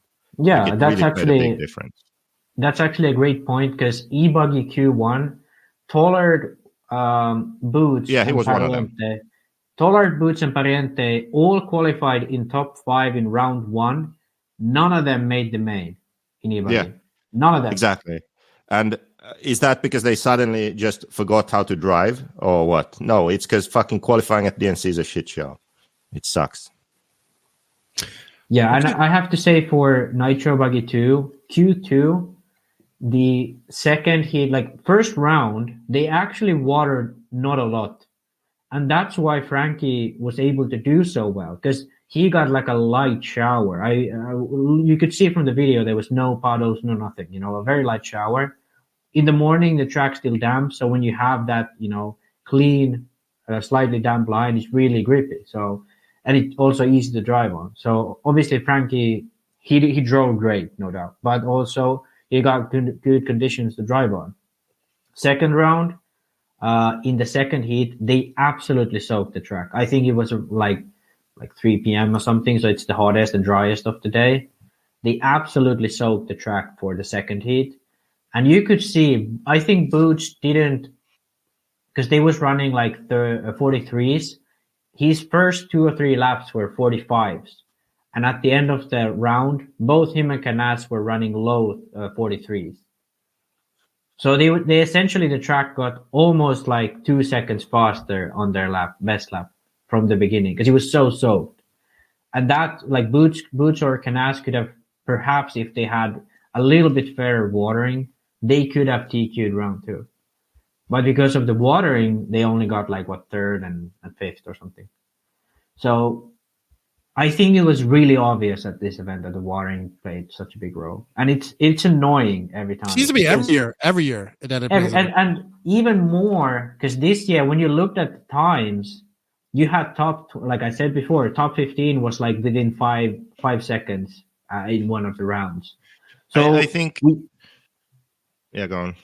Yeah, if you have top 15 within like 5 seconds, because the track is quite easy to go around, and then you have, let's say, half a second deficit in the first like 3-4 laps because of the watering, that's going to hurt you a lot. That's going to give you like 2-3 seconds a run. You're going to drop like 5 places just because of the watering. None of your own doing. I think it hurts the credibility of the race in a sense. And people will say, oh, it's the same for everyone. No, that's the whole point, that it's not the same for everyone. You know? And this is one of the reasons that Ongaro doesn't do this race. Of course, people say, oh, it's because he doesn't win or whatever. It's because he also doesn't like this kind of stuff. Like the fact that you can't control your own destiny at this race. There's so much shit that happens that is just out of your control and bullshit, that you can't like prepare really well, go to the race and sort of control your own destiny to an extent. Yeah, especially with a watering schedule like this kind of race. Yeah, you know, that's just one example. Yeah. And Ongaro is especially one of those drivers who succeeds because he knows his equipment so well. He knows how to prepare. And when you can't do that, obviously he doesn't do as well as he does in some other races. Okay. I agree with all those points, to be honest. All right. Well, I just want to go through our top 12 that made through, because it was 12 and a 3 bump up. We had Elliott Boots, Spencer Rifkin, Frankie Contreras Jr. in third, David Ronnefalk in fourth, Mayfield, Mason Fuller, JC3 in 7th, Wiggins in 8th, Bornhorst 9th, Ryan Lutz 10th, Ricardo Breton 11th, and Aiden Horn, your top 12. And then we had names like Fend, Lime, Sontag, Hackert, Rose, Figueredo, Van Dalen, Cavallari, Ogden. Ogden was in his C main. He had to win the C main and bump up. Yeah. So lots of big names not making the first cut. And then the bumper uppers were after the B main were Fend, Camden Lime, and I believe Brandon Rose. I didn't realize that Brandon Rose was at the bump up from the B as well in this race. Yeah, so that was surprising to me, because in my opinion, he was always there.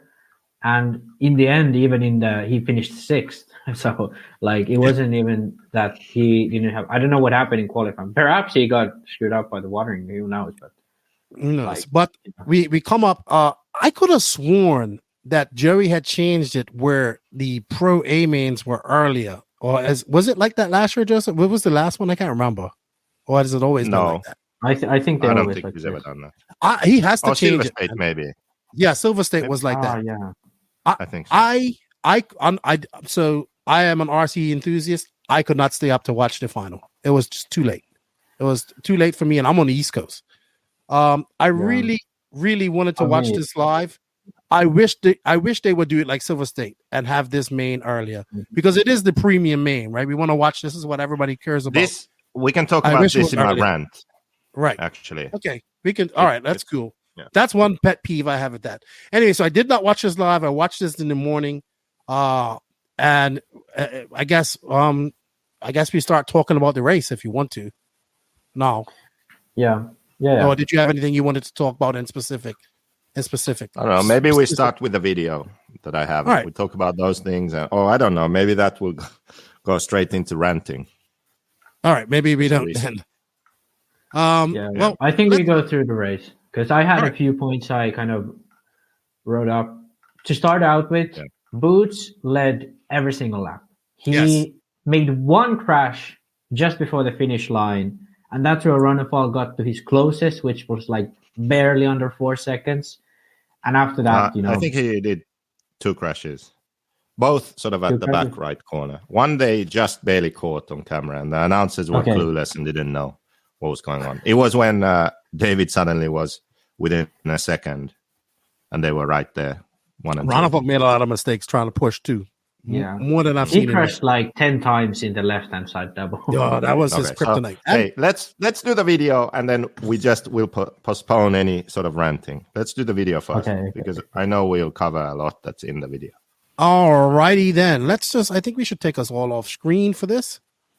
So here we have the intro to the start of the main. I really, like you said, I really like this stuff too. I added this here because I just wanted to remember to say that it's nice to see the drivers, but the relevant thing I think also is to see the car. The graphics are nice. It's a good thing to introduce the drivers like that to everyone watching, but show the car also, because even the announcers, I felt they could have done with a reminder of what the cars look like. All right. So here's the start of your A final. It was a pretty good start, if you ask me. We already talked about this on earlier one. They didn't have a painted grid and the cars didn't start. I thought the cars started a little bit too close to each other. But Boots takes the lead here and never looks back, to be honest. Yeah, he led for every single lap of the main.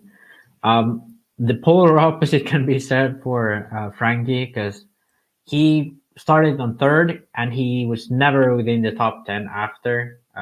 Something happened with Mayfield. I just rewatched it before we got back on air. And I don't know what happened because it was off camera, but something happened between Frankie and Mayfield. And they both fell to the back and kind of never really made it back from there. Yeah, I figured out what happened to Mayfield in the main. I'll talk about that in a minute. But JQ, this is your video, so I guess walk us through it, some of the stuff that you wanted to talk about. Yeah, so the first thing is this. So in the beginning, drivers are, trying to figure out the lines they take through the bumps. And I just wanted to compare a few videos. So you see Runnefall hitting a bump and having trouble. And then you see Boots sort of hitting the same bump and then being able to recover nicely. And then if you go back a bit in the video, because I don't know if this video sort of good quality for you guys now. Yeah, it's fine. It's fine. I'll go back. It sucks, so I don't really know what's going on, but I'll control it now, so you don't have to worry about that. Okay. Okay. Thank you. So,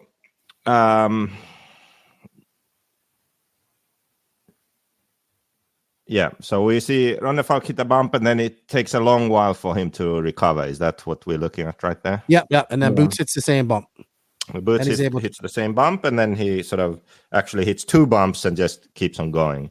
Then I found another example where he hit it and got off worse. And then we'll watch them side by side, and you can just see that even when Boots hits it badly, he can still recover and has more forward drive and sort of carries his momentum better than Runnefall. So you can see them side by side at slow motion after this. Yeah, I think it's quite obvious how much of a difference it was all throughout qualifying as well. Boots was the only driver who could recover like this. He bounced around and then immediately back. Oh yeah, you can. When it wasn't that side-by-side comparison, you can see the big difference between both of them. Yeah. By the way, if you're listening to this on our audio-only platform, please come over to the YouTube side and check it out, because this is actually a very good video. Go ahead, JQ.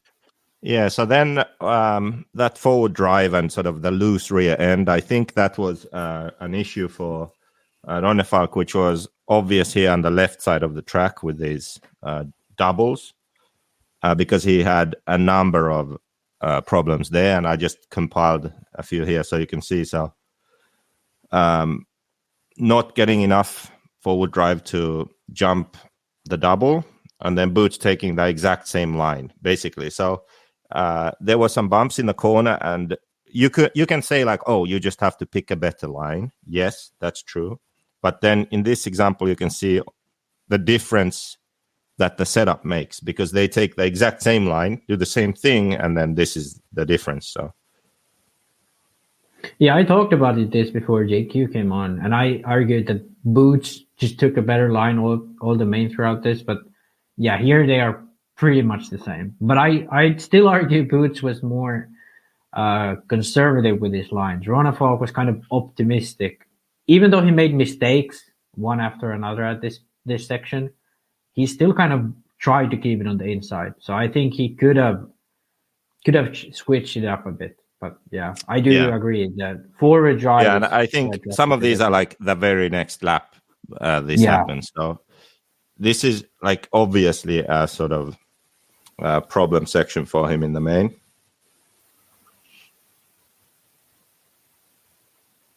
My internet must be really bad because I don't know what the hell's going on in the video. So there he even had to back out of it because he got out of shape. Well, we saw this in Ebuggy too. It's the exact type of mistake. He'll land on that jump and he'll just get squirrely afterwards, and he has no rear traction. And Boots was able to do that lap after lap smooth. Here we have Ronafalk coming back through. Let's see. Gets bumpy. Just not, see, his car was just not able to handle that whatsoever. Yeah, I wonder, because the kind of first crash he made in the Ebuggy main was there.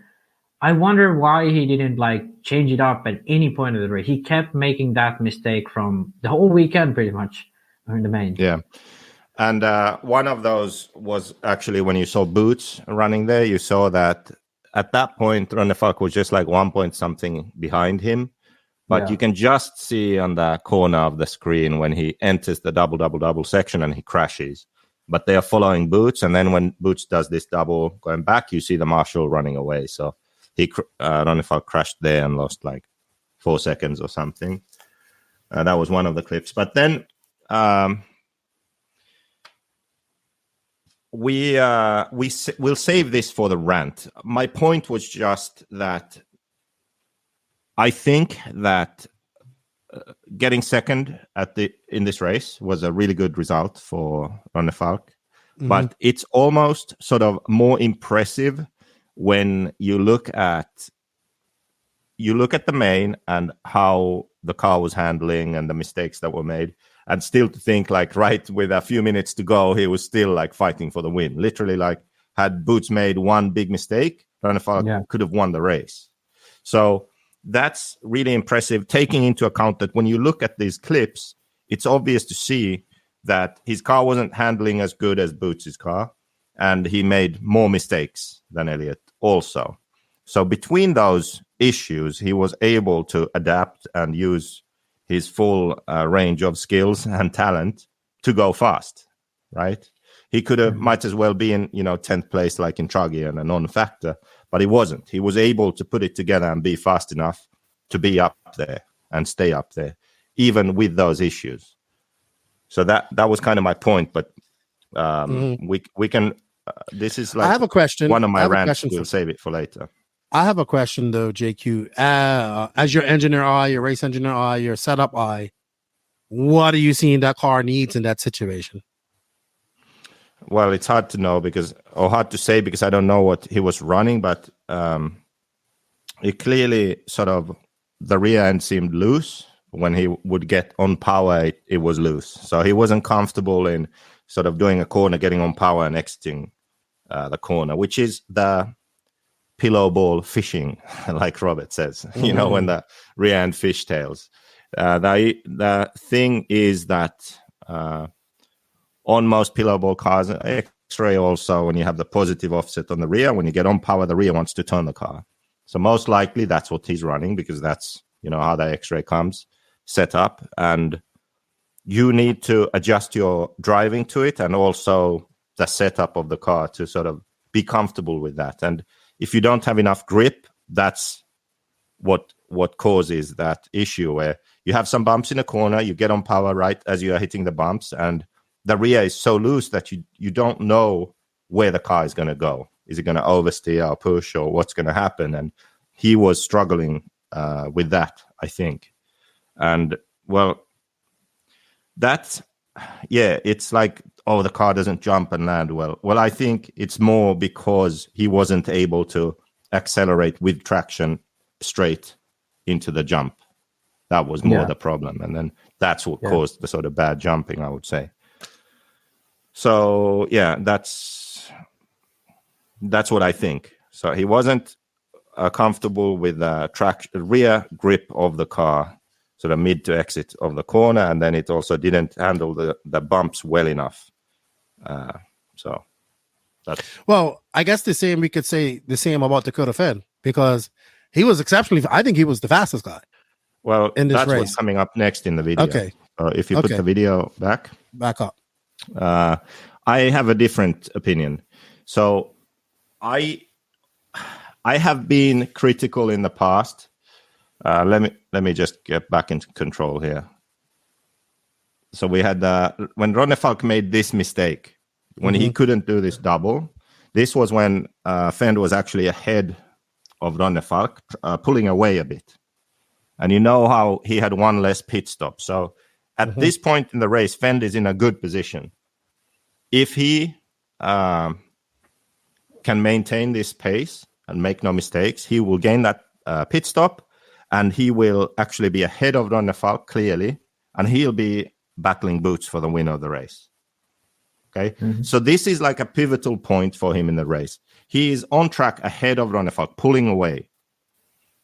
And what happens? Ronne Falk makes a mistake, and this is very common in RC. If you are driving, you're racing someone, and they crash, you often also crash. It's a mental thing. It has nothing to do with car setup or skill level or anything. It's a mental thing. Something in your brain goes, oh, that guy crashed. Now I can pass him or pull away or whatever. And that distraction causes you to crash. And that's kind of what happens here, because as soon as Ronne Falk makes that mistake, Fenn flies off the track. Okay. And he didn't even have to push that hard, though. That's the thing about it. He did not have to push this hard. No, but then we look at the examples of the other mistakes he makes, and it's the same deal. Watch this.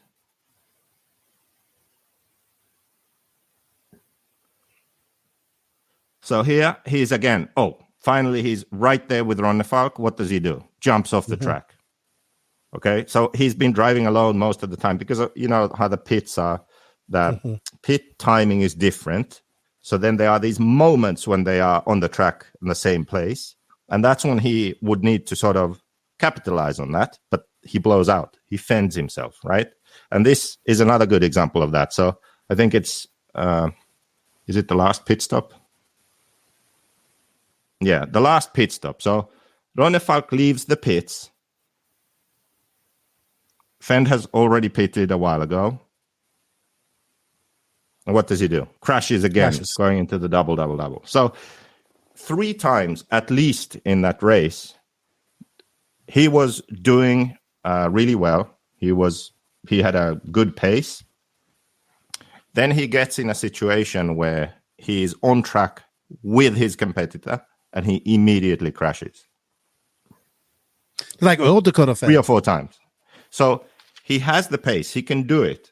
But then it's like his racing brain, his race sense, his race craft is lacking. In the past, I complained about the way they set the car up. It would just explode off the track. Like, he didn't even necessarily do anything wrong. He would just do the same thing, and he would catch a bump badly, and the car would jack itself up and fly off the track. That's physics. That's the way the car is set up, right? It's something you can fix. I think that now the way they've developed the car, the way he's running it, that doesn't happen as much anymore. It doesn't seem to be just exploding off the track, but he still has these kind of mistakes. But I would say now it's because something in his brain doesn't cause him to think in those situations like, hey, I got this. play it safe. It goes the opposite. He panics. He goes into like, I have to go for it now mode, and he crashes. Because like none of those crashes were sort of something where they weren't necessary, and right? he made a mistake. Like he was in a good spot. Why would you, before that double, why would you turn tight and try to go to an inside different? Like, why would you do that? Why? Just do the normal wide line, safe line, and follow it on the fuck, right? But he didn't do that. Why? I don't understand. It's the same. Those are the sort of mistakes that at this level that he is, paid professional driver, has won so many races. They are so unnecessary. You know what I think? I think this is Dakota Fenn pre-Barry Baker. I would say. I don't know. Because I feel under Barry Baker, he didn't make these type of mistakes. Or if he did, they were very limited. I think they like Joseph said, there's a significant difference in the way they set up the car these days, because he doesn't have those, explode out of the track crashes that I complained, in 2021 when he was clearly the fastest DNC, but he just kept crashing all the time. Here it's different because he made the same mistakes in Buggy and in Truggy, but I feel he maybe in his head or like combined with the setup thing, he has kind of made a trade-off in he lost some of that speed, like natural speed, because back in 2021, before he started winning big, he was the fastest and always crashed, but he was just trying to keep the car going around the track. In Truggy, that's not what he was doing. In Buggy, I don't think that's not what he was doing. He has kind of transferred from trying to keep the car on the track and still being the fastest guy out there to maybe pushing a bit too much to feel that he has the speed that he's used to. And then when you have a situation that you have to make those quick decisions, his brain is like, I have to go at 110%, because you're pushing all the time. When there's a sudden moment like this, you're like, oh, I have to do this. I have to do this, You're acting like you're all the time. It's hard to say in RC. In motocross, this happens much more. Like guys start to drive really stiff, This is in my opinion, like he's driving really stiff, but he's like going all out at the same time. He's not driving relaxed in any way. He's not driving, calm. He's not trying to keep the car on the track. He's trying to go a bit over the limit all the time to have the pace that he's used to, which is faster than anyone else on track. Maybe it's similar to how I think Bruno Coelho in many classes and races, he's very fast and he can win. But if he's in a battle with someone, then usually he will lose because he will crash, because it's so hard for him just to sort of keep the car on the track and do consistent laps on his own. If you add another driver there, then he can't maintain that anymore. So he needs to be fast enough to where he's alone on the track winning the race, because he can't race the other cars. He doesn't have that extra safety in the car setup and everything that's going on to be able to do that. Maybe that's the case with Fenn, because I thought it was obvious that when he was just driving alone, yeah, he was okay. Of course, all the drivers made mistakes, but it was so obvious that as soon as there was some moment, like Ronefalk comes out the pits, oh, Fenn is right there, Fenn would blow out. Oh, Ronefalk crashes, Fenn has a gap now. Oh, Fenn crashes, same moment. Like, as soon as there's something like that, then he makes a mistake. So. Yeah, in the Truggy, it was the same. You're like, when coming out of the last pit stop, he had such a quick fuel, and he had really good in-lap, because they pitted on different laps with Mayfield. When he came out the pitch, they was right behind each other, and he immediately made a mistake. So I think it's just that I think he's gone a bit away from that, because back in the days where the car was just had so much jacking, it was obvious that it was hard just to keep the car on the track. But now I feel like he is kind of over driving in his head. but because he's so good, he can keep it on the track. Fending has evolved. Well, he's going back to fending. Yeah. He's going back to fending. Yeah. I personally think we can trace this back. The last race that him and Barry Baker did together was probably the Nationals last year. He was absolutely dominant. Right? He has not been as dominant since then. Wicked Weekend, he won it on the last lap because of the mistake in the thing. AMS, he was making crashes trying to catch up to Mayfield. SIC, he was making crashes like this as well, trying to catch up to Rose and Mayfield. So just saying, and maybe under a lot of pressure right now. Under a lot of pressure, needs to win. Yeah. Look, we're talking about Horizon probably getting corporate pressure on him as well. You know, I don't know. Seem like they don't know what the hell they're doing. Yeah, something's. They don't know that DMC is happening. I mean, I don't know. Yeah, it could be, but definitely something.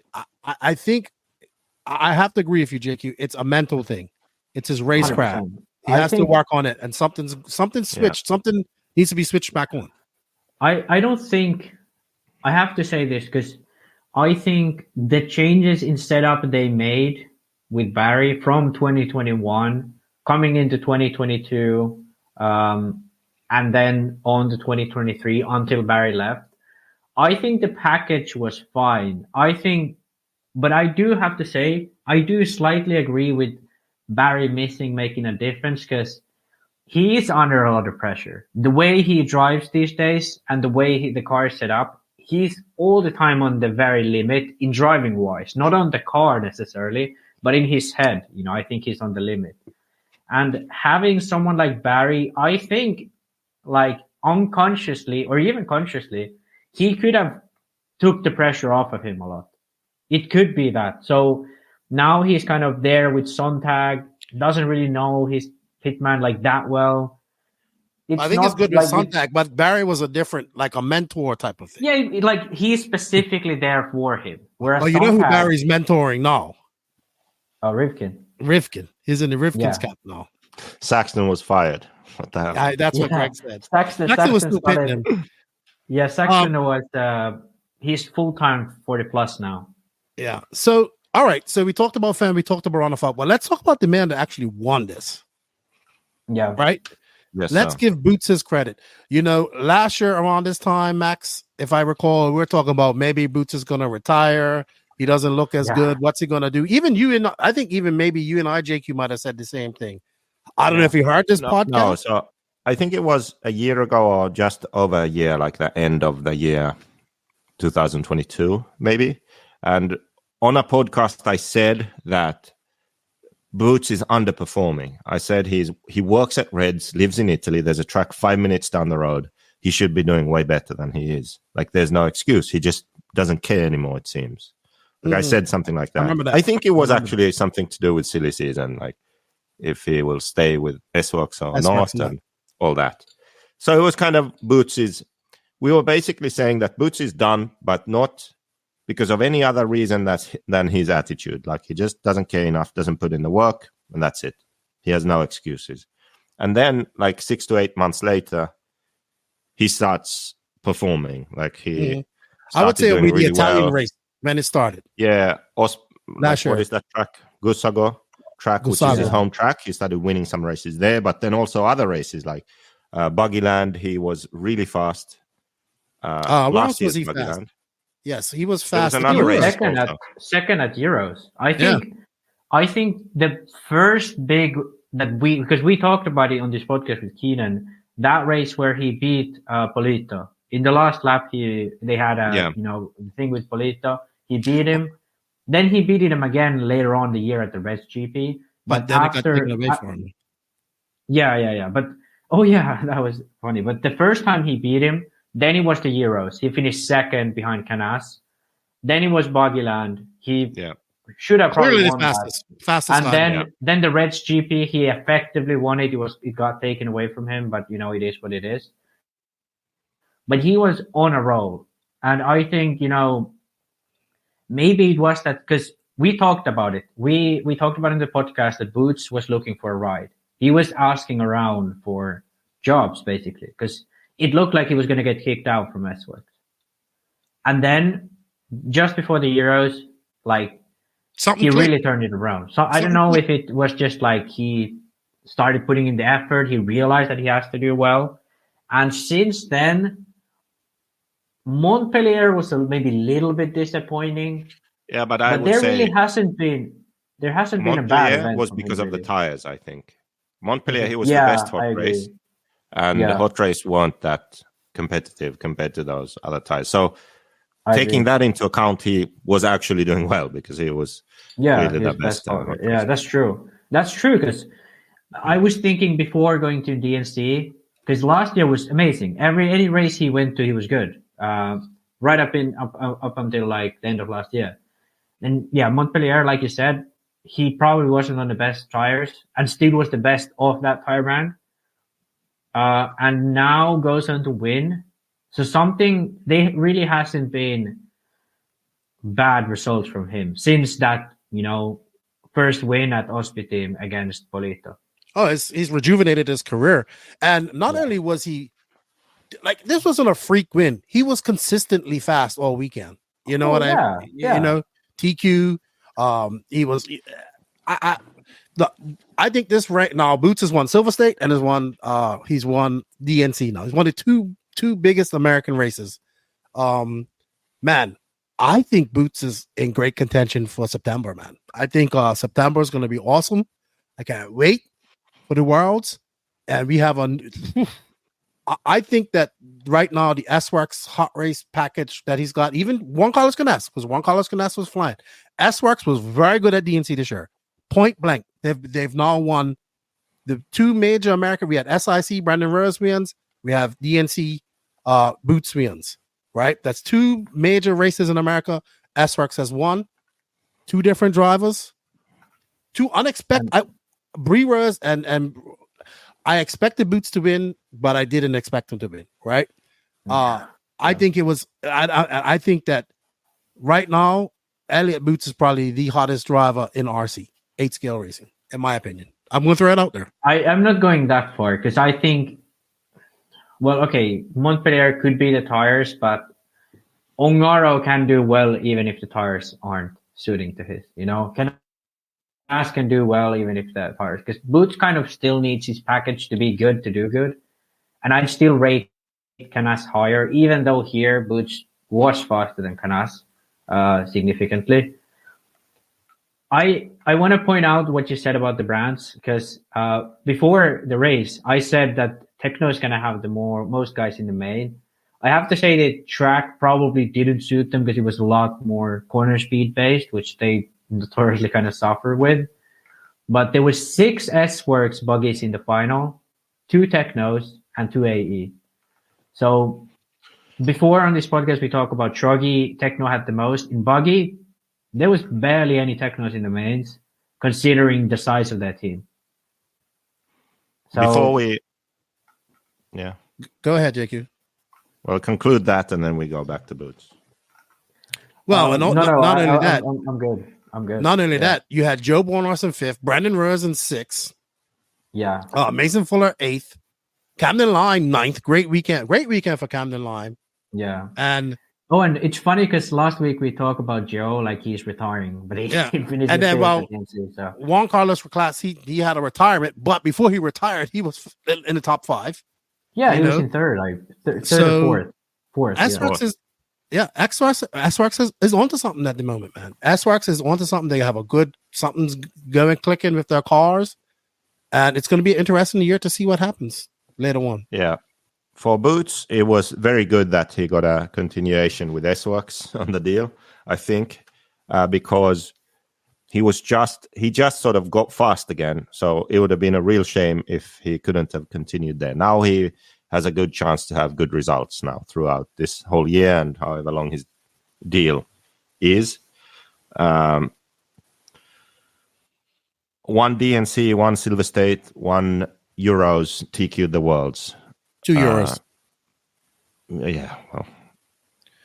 So one was kind of gifted. Yeah, winning the Worlds is sort of the one that's missing. What else? He's won Montpellier, I think. He has won Montpellier. So So do we rank right now as Boots as the best British driver ever right now? In 1/8 scale. Yeah, I'd say. In 8 Or scale. 8 scale Alfred, yeah. Yeah. Then, I mean, 10 it's scale, he's difficult. still. Yeah, when you have Neil Craig and Lee Martin, sort of 10 scale off-road. 10 scale.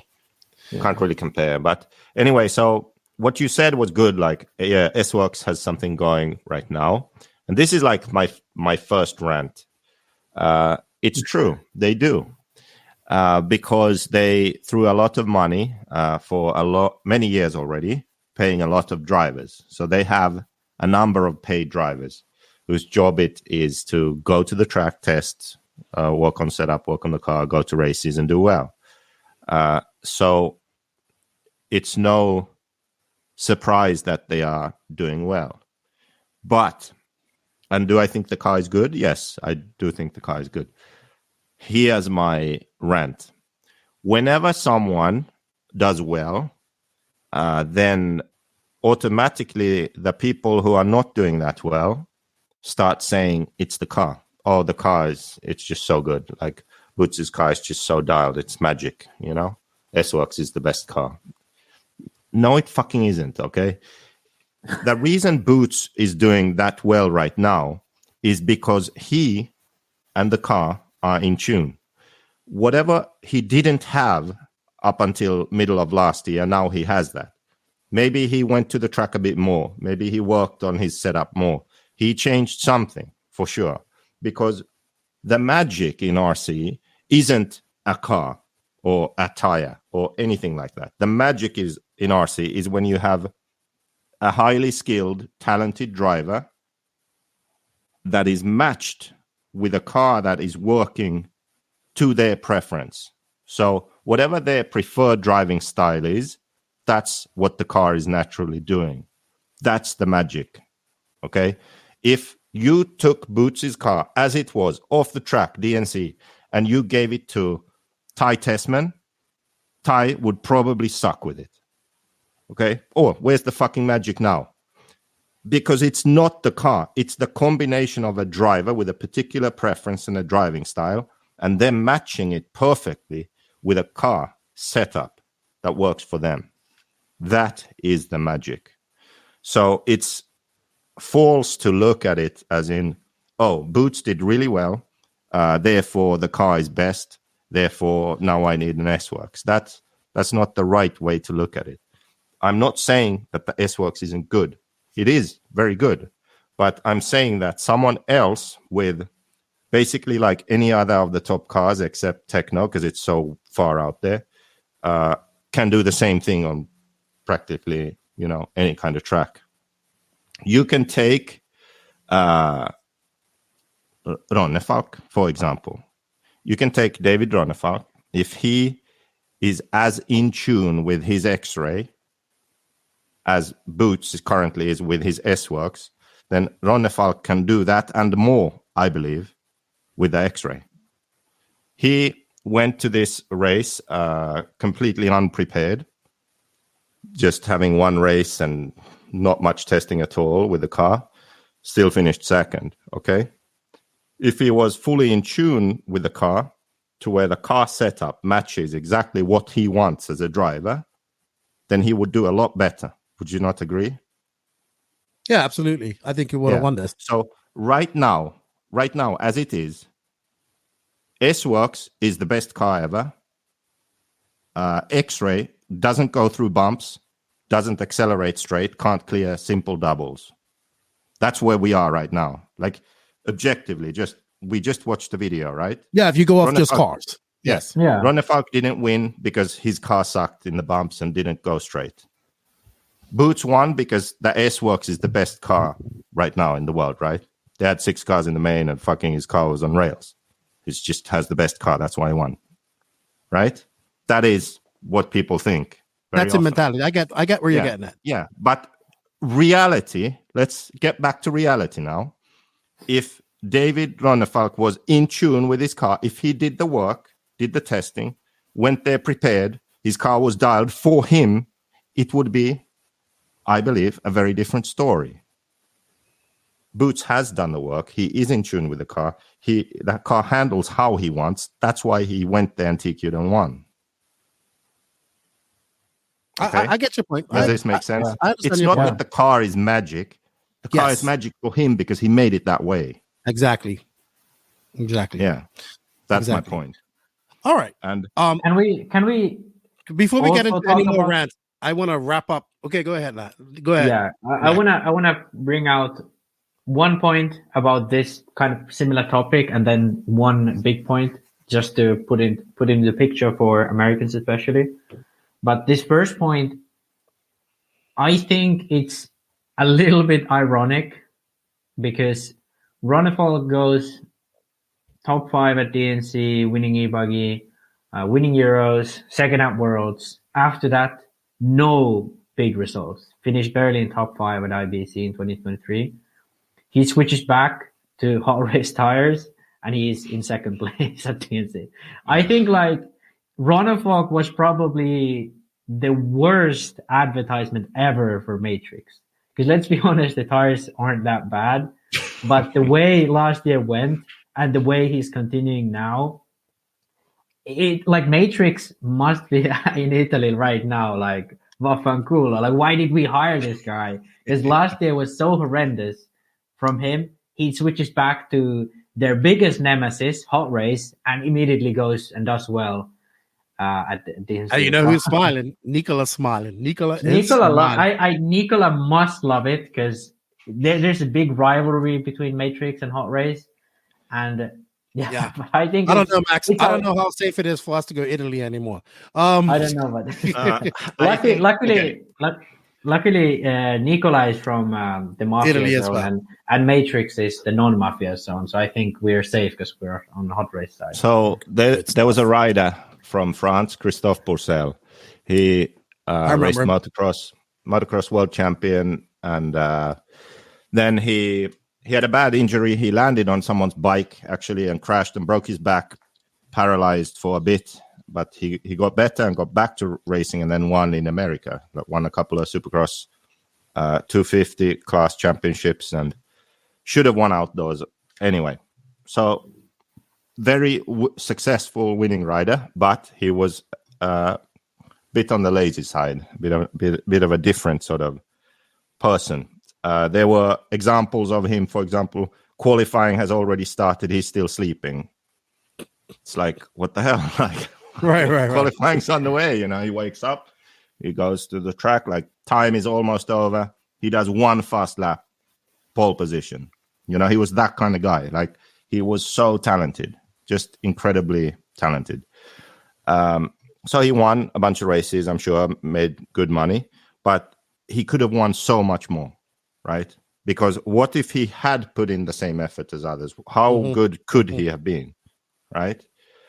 He still did well, but he left a lot on the table because of his attitude and his approach. That is Ronefalk. It is. There is no fucking question about it anymore in my mind. And the thing is that if he had won... Wait, if he had won this race now, then he would have gone home still believing that he is talented enough to just do this. He can just show up and he can just win. But that's Christophe Pourcel for you. He's fucking asleep as qualifying starts.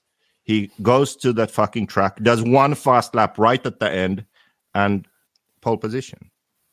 You know, but he has not won 9 world championships. You know, he has won. That's the difference. Like, you can do it. You can win sometimes, but you can't be consistently good. You can be someone that you remember as that was a great rider, but you're not the greatest. And that is the difference between really putting in the work and the effort and not. And that's part of why it's annoying when people, for example, now, Boots wins, and they say S-Works is the best car. That's why he won. No, it's not. He won because, like we spoke in the podcast last year, he was underperforming, I said, because he works at Reds. He has a track 5 minutes away. He has no fucking excuses. He's a professional driver. But now he's doing well. The car is working well for him. Engine, car, tires, everything's working, and he's doing well. And if he keeps putting in the work, then he will keep doing well.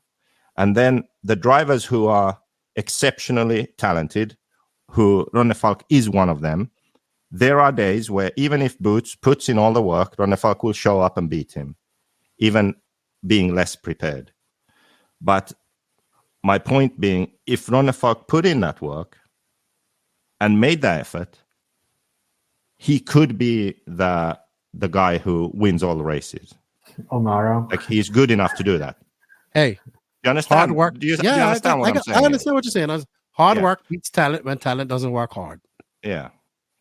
And these like the last 3 years they've been so, like, I could argue with anyone about this point. I know I'm right. Well, I don't think we have enough data on this now. All right. But I think we talked about McBride, and I think he's exactly the same.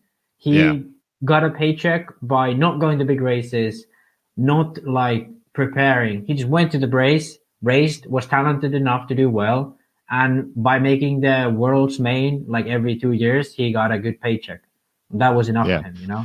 But we are like in this weird place in RC right now where I feel like this era should have ended already, but it hasn't. Like, we still have these really surprisingly well-paid drivers, to be honest, for what they do. And like Cavalieri, still getting paid to race RC. For what? Yeah. Where is the value right now? He made 0 mains, right? He made one main. He made Etruggy main. Etruggy main. Okay. No one cares about Etruggy. And he's still getting paid by this company. Well, I agree. Okay, we'll get onto more rant. Let's wrap up Nitro Buggy and DNC. I have one big thing, because we've been like going all over the place here. But at the end of the day, we have 2 Europeans at the top. Cheer, Keenan. This is your moment. Go all out. 2 Europeans at the top. We've been talking about this. You've been talking about this. I'm already to America. And here's a tiny bit of a fact for all the Americans here. If there was no Europeans at this event, Dakota Fend would have won DNC by a lap. Okay? 2021 DNC, there was no Americans. Mayfield won by a lap. Okay. He probably would have won it with Europeans there. But at this DNC, if no Europeans win, Dakota Fend would have won a DNC by a lap. So I think that's a wake-up call to a lot of these top drivers. I'm going to put my hand up her. So let's go back to 2022. We're going 2 years since, right? Last time World Championships. So because we had the Worlds last time we saw these guys together. DNC 2022. Then we had DNC. We had Silver State. Sorry, was it Silver State 2023? No, DNC 2023. Silver State 2023. AMS 2023, and now we have DNC 2024. So it went Ongaro in 2022 at the Worlds, Mayfield at 2023 DNC, Barufalo at Silver State. AMS, we saw Mayfield beat the European contingent. Juan Carlos Canes was probably the fastest guy there. And now we come across to DNC, and we see 2 Europeans on the top. And if it wasn't, I swear it on, I believe that Juan Carlos Canes could have been in the top 3 too, if he didn't have his mistakes. Yeah, I think with the mistakes Fend made at the end, Canes would have probably been able to make it a whole European sweep. And let's not forget about a little incident that happened at the September 2023 Worlds, where Ongaro comes over, barely races 10 scale, never raced on clay, builds a car in his hotel, and wins 4-wheel drive. Yeah. Hey, I'm just saying. Maybe the Americans should go over to Europe and race a little bit more and get some of that European pace. Right. And if we look at 2022 Worlds, because I'm not saying all Americans are bad and the American top level is there. No, I'm not saying that these guys can't beat them. I'm not saying that these guys can't beat them. But if we look at 2022 Worlds, there was 3 North Americans. Ty Tessman is retired, so let's just count him out completely of this equation. But there's 3 North Americans who was in the fight for the win. Mayfield, Fend, and Testament. No one else. Not another American came even close. There was a few in the main, but not another American came even close. Fend, ridiculously talented. Probably the fastest driver in America. Mayfield, back in the day, I thought he was one of those guys like Cavalieri that just goes out there and races and that's it.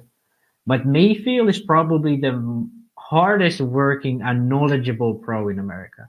Like if you ask me anything about car setup, he's tried it.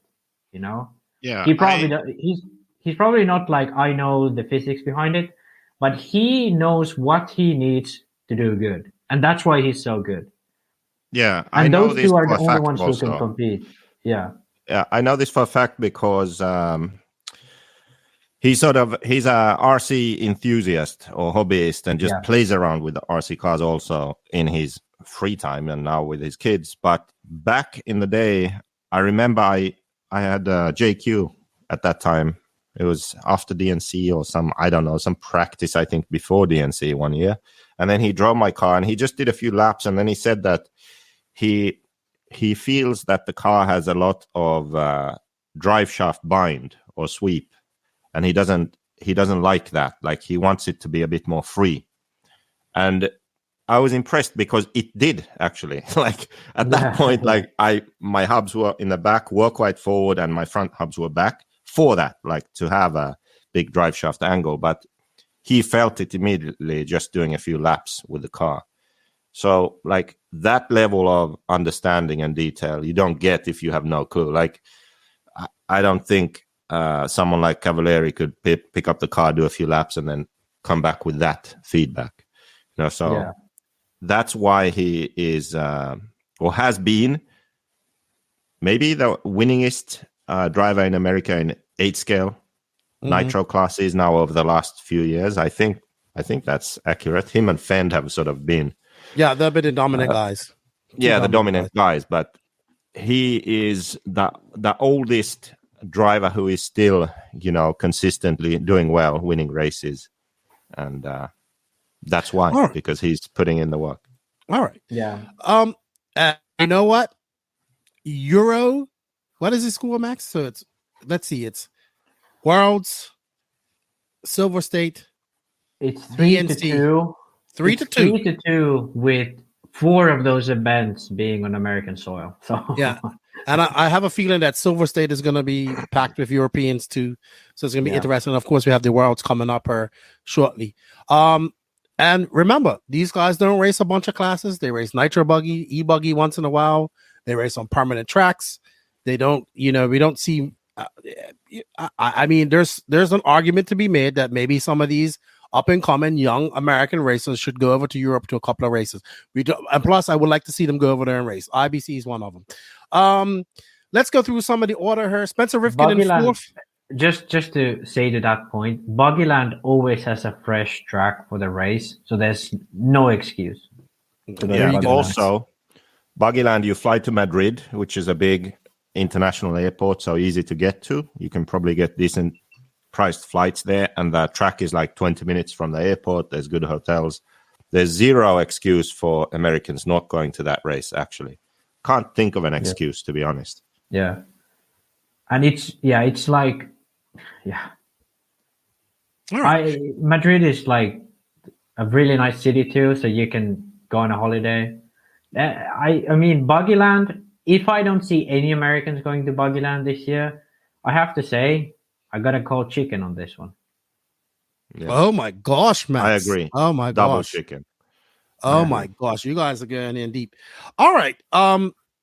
Hey, I'm just happy. We already played the British national anthem. JQ wasn't here to take off your hat because you are a British subject. So shame on you. Congratulations to Elliott Booth. You won this. I'm super pumped for you. You now won 2 of the biggest American races.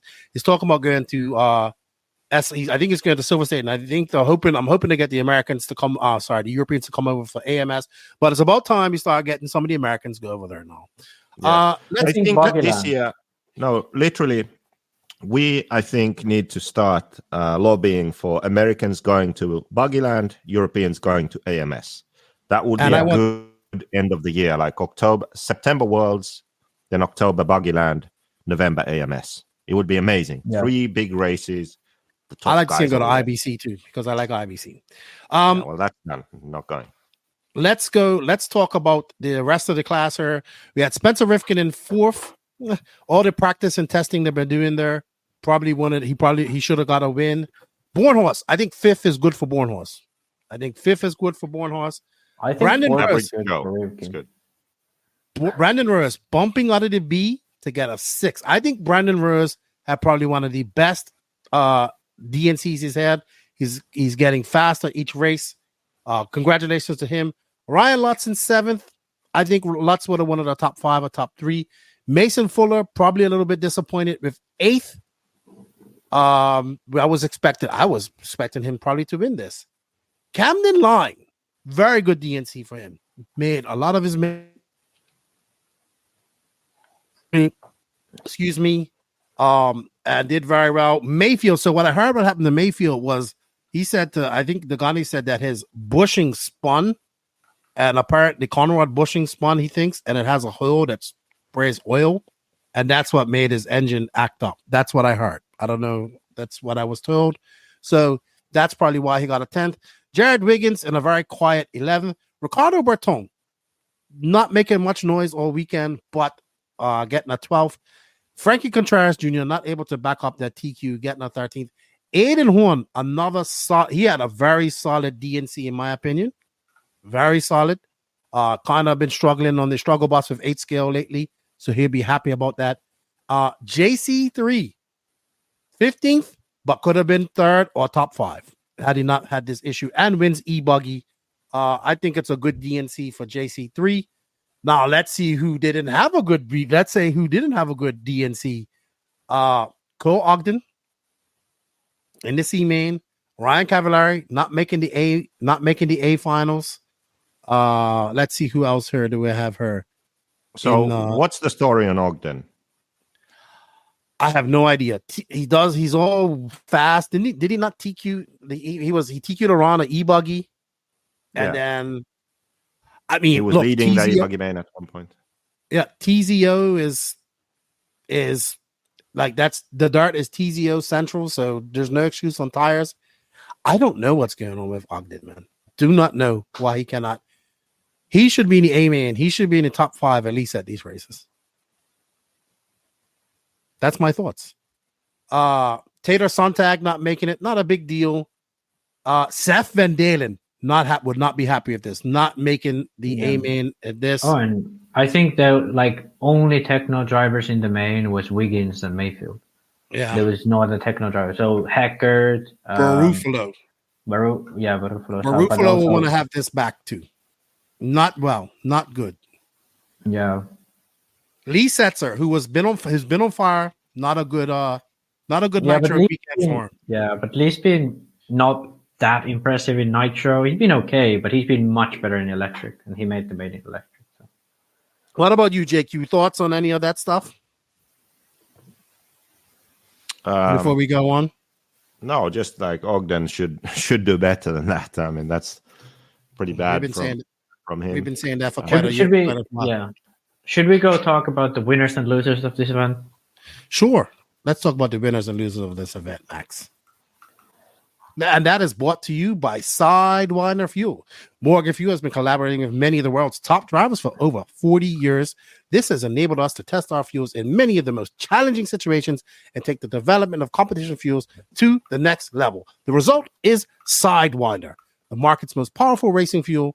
This fuel has been track tested by proven by national world champions such as Ryan Cavallari, Ryan Mayfield, Greg Degani, Mark Pavitas, their top driver, Little Bump. He didn't make the trip over, still over in Vietnam, and many more. These drivers appreciate that Sidewinder is blended perfectly for the high performance needs of competitive racing. Don't let victory slip through your fingers. Purchase Sidewinder today. Hit me up if you want to find out where to buy some Sidewinder. I'll put you in the loop. All right, so winners and losers in this one, Max. We have S-Works had a solid weekend, taking 2 wins with the most cars in the main and both buggy classes. I would have to absolutely agree with you. S-Works won DNC. Yeah, literally. I think there's no doubt. Booch won and Canas had a good run in Ebuggy. Yeah, Canas won Ebuggy. It's not the car particularly, but what's good for S-Works is that every single driver who they pay money to made the main. You know, Techno can't say the same, unfortunately. So it was a rough weekend, but yeah. Yep. You have Infinity gets their first A-main result in America. I would agree with that. Yeah, That's a good win for them. I think if you're Infinity and you go to DNC, your goal is to make the main, because they can't expect Berton to really fight for wins here. Like, not the car, not necessarily the driver, and hard to say about the tires, really. Like, but I think they kind of did what they came to do, which is make Nitro Buggy main, and I think that's a win on its own. And one of the big winners is Hot Race. You know, coming over to America. I mean, even though they're established on the West Coast with Pavitas and all that stuff, but well done to Hot Race, beating out the big giant, which is J Concepts and all the plethora of drivers to take the win in Nitro Buggy, and they got Nitro Buggy, and then got second, 1 and 2. They got a TQ, they got all that good stuff. So well done to them. As a brand, losers, HB, 1 A-main, Ebuggy. How it went from having multiple HBs in these finals to none. Yeah. I think for a brand to only make 1 main, you're thinking HP here. They won DNC multiple times. I can't even count how many. More than 5 titles at DNC. And now only 1 A-main. I think it'll be hard to say what happens to that brand, because there's so many of those HP cars out there, but on a regional level, it's great. They love it. On a regional level, they love it. But I think for a bit longer. Yeah, I think it's gonna have to die out at some point, because they don't have part support, they don't have visibility, they don't have drivers. I guess they do have regional support somewhat, but that must die out too when you have to say that, we don't have parts. Yeah, no Chad Phillips, no nothing like that at this race. Last year he was there. And also if you're thinking Clinic RC, they was 100% HP at this time last year. No, S-Works. He was HP beginning of the year. He was S-Works last year. He was S-Works last year, and then HP the year before that. Okay. Mayako. I mean, it could be. Well, I'm going to put that in pro class. Well, you know what? So Tony Noonan says, remind JQ to tell you that there were more Sparkers at DNC than Mayako. No Sparkers in the they have to give those things away. We don't give away cars. So. Listen to me. Mayako goes from 2 years of having a big presence at DNC to pretty much zero presence, but you did get a third in 40 plus with Greg DeGani. Once again, proven to be your top driver. So I have to third put in Sportsman with Jay Smoker. Don't forget. Yes, but I have to put Mayako as a loser in this, because as a brand, it had zero presence. But we knew that was going to happen because you made it well known that you was not going to DNC this year. Yeah. And WIRC seems to not be working on the buggy side for Barufalo at this point. Yeah. You skipped Sparko. I had Sparko. I did know. I said no Sparkos in the main. I did say that. Okay. No Sparkos in the main. I think it's kind of bringing everyone back down to the base level, because end of last year, all this hype, Tyler Jones, Sparko, and then Pavidis did well at SIC. Do you remember when I wrote my blog back in the day, and then I had that blog with all the different brands? Yes. Do you remember that? Yes. Sparko, bad for the industry, a part of the problem. End of story. Seriously. Okay. I don't know. It's just I another think... brand for no fucking reason. Seriously. You really dislike Sparko. You really dislike. No, but it's just true. It just let's not get on a Sparko rant. We've already ranted enough on Sparko. I have to put my opinion out there, because I think Sparko is very different to a lot of the other Asian brands, particularly Taiwanese brands, because they actually have people there who work for it. They have designer, they have people who are actively trying to make the cars. So I think that's good. Will it be positive long term, I don't necessarily think so. No fair. Yeah, but right now I think they are doing okay. But I think this is kind of like all the hype, kind of like, okay, we're back here. Because I mean, Cavalieri made the main with WRC last year, so it's not like, you know, you can make too many points off that. You have her medium techno. I assume it's because of no buggy results. Just Truggy. Yeah, I mean Truggy, amazing. Most cars in the main, but in buggy, I'm assuming they're paying Heckert and Van Dalen and these guys at least travel, and they should be really making these mains. And I don't think they're paying them that much though. But question: yes, does the Techno Truggy have that twisted front arm that the buggy has? No idea, but I did hear that they were running a new buggy at DNC. No, they have. Don't ask me the details. Maybe lighter arms. I don't know. Yeah, but do you know what I mean? The front arms on the Techno are twisted. I think. Does the Truggy have that? They do. Yeah, let me check that, but we can move on. Somebody out there. Let's move on to drivers. You have winners. Boots was amazing. Agree. Runafalk rejuvenated. Yes. I think that second place was something to give him confidence that he needed after the 2023 that he had. But Fenn, still the best American in Nitro Buggy. Yeah, I would have to say that. Mayfield right close behind him. I think if Mayfield didn't have these issues, he would have been there. And B. Rose, I agree with you. Still climbing that ladder, man. Great DNC for B. Rose. Absolutely great DNC. And probably the best. Brandon Rose is young, right? I would say 20, 21 maybe at the most. Yeah, he's always younger than I expect, I think. I always thought he was older. Biggest losers. To the techno arm, they have the twisted one in Truggy. Okay. Also, okay. Biggest losers you have. Cavalieri only making Etruggy. So he made X-Ray happy. Yeah. Yeah. Let's not get started on that. And then Ogden, I would have to agree, only making one A main, man. Yeah. I like Ogden, but I wonder how long he could go on with results like this and still be he's still carrying like a lot of sponsors. Like he has full support from TCO, full support from Ultimate through BHRC, HB big behind him. Still, I'm assuming. So yeah, I don't know. Wow, Max, you went hard on Mayfield this weekend. Medium Mayfield. Yes, I know he still won 2 classes, but no buggy podium. I wanted to. This is like a asterisk medium. It's kind of like he was good. You know, he could have done good. He was second on going into the last lap in Ebuggy. Okay, that would have been a good result. But he crashed, dropped down to 5th or 4th, whichever, 5th.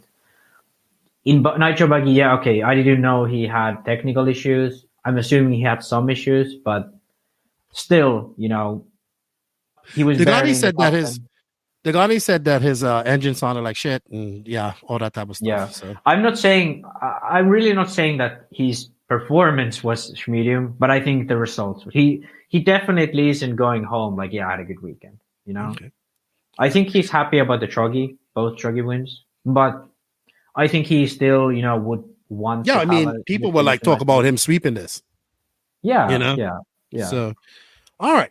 I would, JQ, anything to add to that before we move on to some quick questions, and then we're going to go on to your rant. I think that this was a good race for Canas because he was really happy to win that Ebuggy main. And he was doing good in Nitro, in 4th, like 20 seconds, 25 seconds behind or whatever. But that kind of race, like if you're not up there in the beginning, it's really hard to catch up. And I think he had I don't know what happened. I wish I knew, but, I wish we had coverage and stuff and information about these races. But still, it was good. Coverage. Like 4th place until 10 minutes to go, and then he was out. So, and Truggy, I don't know. Fuck Truggy, who cares? Anyway, so I think for him, it was like a good showing. I think in his mind, he thinks that now, next year when he goes, he can win. Like, I don't know that he has felt that for the American races before. I know what you mean. Before this I know what you mean. I think AMS helped him too. Yeah, but it's like he is a bit of a underdog going to America. I think he has thought that himself also. He's not no more. AMS helped, but I think now for sure he is like, no, I go to America, I'll win. Yeah, I think I agree. I agree with you. Because even Ongaro, if he went to America, in his mind, he would be an underdog. He would, like Worlds in America, he's like, oh shit. But I think Worlds in America now, Canas is like, no, I got this. I think for him, it was a good race. I agree with you there. I would agree with that point. What do you? Well, let us know what you guys think out there about our points about DNC. I just want to say that I really enjoyed the racing. I really enjoyed what coverage I did watch, and whatnot. Congratulations to all the podium finishers. Congratulations to everybody that won intermediate. So Jimmy Fishback won intermediate Nitro Buggy. The 40 plus Truggy, 40 plus Buggy race was good too. So if you guys want to go check that, I am over the next week going to watch some of the other races. I haven't had time. Congratulations to everybody that went and made podiums and had fun. I generally have not heard too many complaints about people. As we know, it was cold, it was windy, but I think it was after a very shitty last year, which was cold and miserable and wet. I think this is a very good race.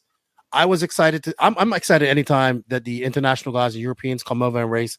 So I think it was a good event on that sense. As a race fan, I enjoyed the racing. And I think in that sense, it was a good race. I'm sure we have some things to complain about her with JQ here shortly, coming up in the JQ Racing Rant, because the only way I know he comes on this podcast is because he has to complain. Before we start ranting and answering questions, I want to get you guys final thoughts on the race, and then we'll move on. I like the track. I think if he keeps this up, I think it'll be good. He needs to make those little, don't make the jump so difficult to do. More run up or less jump up. And I think then perfect track. This is how it should be for DNC. Because you can't make too technical of a layout if the conditions are already making it really technical. Weather, I don't know. It's maybe next year it rains all weekend, but you never know. Right now it looks like the move was good to March. And he was able to get the track done in time. Like he wasn't struggling to finish track on Wednesday night. Whatever. They really need to do better with watering. I would suggest rather for the pro class, water a little bit for each one. So, after for every other class, do whatever. But for pros, because paychecks are counted on paychecks count on that. And there's no driver running intermediate who's flying over from Europe. But imagine someone like Canas and Ronnefolk, they fly over from Europe, they stay there for a week beforehand, they pay at least $1,000 or more in hotels alone, and then they flights, they have the mechanic with them, all of that stuff, and then your track is full of puddles when you go into Q2. I'd be fucking pissed, I wouldn't go again. So I think that's something they need to seriously consider for next year. Other than that, not being there, I don't see much negative. Coverage was better. It's been always the best live RC can do at this event. And I think they've made it better every year. Obviously, can do better, but yeah. All right. JQ, schedule, I don't know. I think schedule is okay, but maybe they could do a schedule. Mm-hmm. How about you, Joseph? What was the question? Just your overall wrap up of the event. We'll get into your rants later. Overall, did you wish you was there? Well, did you miss it this year? No, okay. I saw the fucking banners flapping in the wind and all the bullshit. No, I heard some people complain about it. So I did have someone saying that they had to get on Joey's ass about putting up their banners that they paid for to put up there. But anyway, just like we did. So go ahead. Yeah, I don't know. It's now I can say that I'm definitely a fan, not being to many races, just following online, not really being on social media or clued into anything. And that's why I wanted to come on here for this rant. It's a big race, a lot of good drivers there. Overall, it looked like it went okay, but we have to do so much better, and that's why I want to have this rant. Okay. All right. Well, before we get to the rant, we do have a few questions from viewers that we're going to answer. I'm glad you're here, JQ. We haven't answered questions in quite some time. And this is going to be our Beach RC bench racing Q&A. It is not long. Trust me, JQ. I see you already starting to get fidgety. So don't worry. It's only a few questions. And thank you to Beach RC. Well, hold on. Thank you to Beach RC for all the support. And thank you, everybody that tuned in. We do have a bunch of questions that Max and I have to answer at some point. We will get to them. I do agree. But with that said, let's answer some questions about DNC. BeachRC.com, the racer's one-stop online hobby shop. Choose from all the popular brand and variety in stock with super fast shipping and great customer service. BeachRC.com still has the local hobby shop feel with all the benefits of the internet. BeachRC.com is the exclusive distributor for Ultimate Racing, S-Works, Pro Circuit Racing tires, Nitro Lux fuels, and Assault RC performance products. So fill up your cart and check out at BeachRC.com today.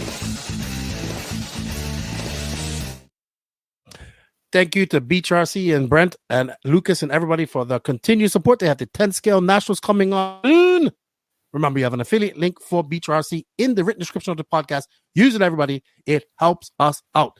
All right, first question up. More of a statement than a question. Austin Schaefer says, I thought the entire event was awesome. The racing was so much fun to watch. The only thing I wish they did for these bigger events would be interview the drivers in the pits and do a chassis overview with the driver. It would be more entertaining and informative to the viewers to get to know these pro racers. I agree, and I actually think we at Elite need to do more of that as well. I see you. My rant. Okay, so we'll save it. We will save it. We will save it. We will save it for the rant. I saw you park up. I knew you was getting excited. Calm your nipples, JQ. Calm your tits. I'm calm. All right. I'm going to get a drink now. All right, Jesus. I saw him already. Aiden Burke. What's up, Aiden? How you doing? With Barufalo winning Silver State in 2023 and a total domination of DNC with the Europeans in 2024, should the U.S. concentrate on stock 10 scale off-road as 8 scale Nitro seems to be a bit too fast for him? Oh my gosh, Aiden, awesome comment. Martin Owen, the Emperor of Everything from England, asks you, Max, where's my wig? Zach Ryan, why don't they space out the starting grid? Seems like everyone started super close together, which made for chaotic starts. Absolutely agree. I'm very shocked that there was no painted grid. Joey needs to go to like Dave does it. He has plaques, so you have a plaque, so you know where you're starting. But yeah, I saw that. I was like, these guys are just starting wherever the fuck they want. I thought it was stupid. Yeah. I thought it was absolutely stupid. And also I have to say, like, straightaways are not really all that necessary, but you should at least have some platform where people can like start from. So I think Joey always does these tracks with no straightaways. So I think that's something perhaps should be a little bit improved on for next year. All right. Joe Zaire Jr. of Around Out of Talent podcast asks, where will FCJ go for a paycheck? Because that's not going to happen again. So I want to talk about this because I like Frankie Contreras Jr. I was talking to his dad. I congratulated his dad. His dad was actually messaging me during he was doing this. So here's my thing about FCJ. He has to leave SoCal. He has to leave SoCal. He has to get out to these race time events. He has to go to the nationals. He has to do these races. You cannot expect to get. Look, the Dirt is his kind of his home track. You're going to be very hard to beat Frankie Contreras in SoCal. He has to leave. He has to get out of California. He is not ready for a paycheck. Now, I understand that he has school and baseball and all that type of stuff, but if being good in RC and maybe chasing that as a career is something he wants to do, he's going to have to start traveling. It's just as simple as that. Yeah, it's too early to even talk about giving him a paycheck of anything. Yeah, I think, I have to agree with that because I don't know what happened in the main this time, but last time he made the main, he was just not nowhere. Here again, he wasn't really anywhere. I don't know what happened, but if he could get away if he had a top 3 finish at DNC and he was there at every class. If he did that every year, DNC and Silver State, he was in the top 5. Yeah, he could remain in like the western part of the United States. But you can't like qualify third and finish at the bottom of the main and then expect really to get a paycheck. It's not worth it for any brand. So yeah, he really has to leave SoCal and get some decent results, or then he has to like dominate DNC every year. Thought does that take you? He is yet another example of someone who could make it in RC, but probably won't. And it's mostly just because of their sort of own dedication level and attitude. Yeah. Because he has the skills. He can, if you can take you around at DNC, and if you can back that up and you can qualify third or whatever, like you clearly, and I mean, he made the main last year also, or 2 years ago or whenever. So he clearly has the skills, right? The difference is like there are a lot of drivers who can do this, right? They have the skill, but what they don't have is the sort of right, either understanding themselves of what they need to do to make it, or the right people behind them to support them to make it. So I would say that this is more common in America than Europe. In Europe, there are these examples. Someone like Sanketin, for example, very fast, made the main at Worlds, whatever, never any real career in RC. He even won races where all Americans would go to Padova, all the Europeans were there. He won, right? But he didn't make a career in RC because of himself. But mostly in Europe, when this happens, when there's someone that good, then they get, sponsors, people behind them, they make a career in RC most of the time. In America, it's different. In America, I would even say that most of the time these young guys come up, they don't make it. Because in America, the old guys are still there getting paid. Drake from Mugen, Mayfield, now Tebow retired, but Tebow, Cavalieri, Tessman also retired now, but him too. Like all those guys are still there. And the young guys come up, they do well, they never go anywhere. So I would say, in his case right now, if let's be completely honest here, and this is not because I hate Drake or whatever, I'm just looking at this like, honestly, if Adam Drake was doing his job, then he would support Frankie and make him the next fucking Mayfield. That's what 100%. I'm not saying that he isn't doing that. Do that, and he won't, because he cares about his own racing and not about Frankie or any other fucking guy. He's the class act of RC, this and that fucking. I'm so tired of that bullshit. He gives very basic advice. I'll never forget when Richard Saxton wrote or answered the question in RC Car Action, most overrated RC racer. And he said Adam Drake.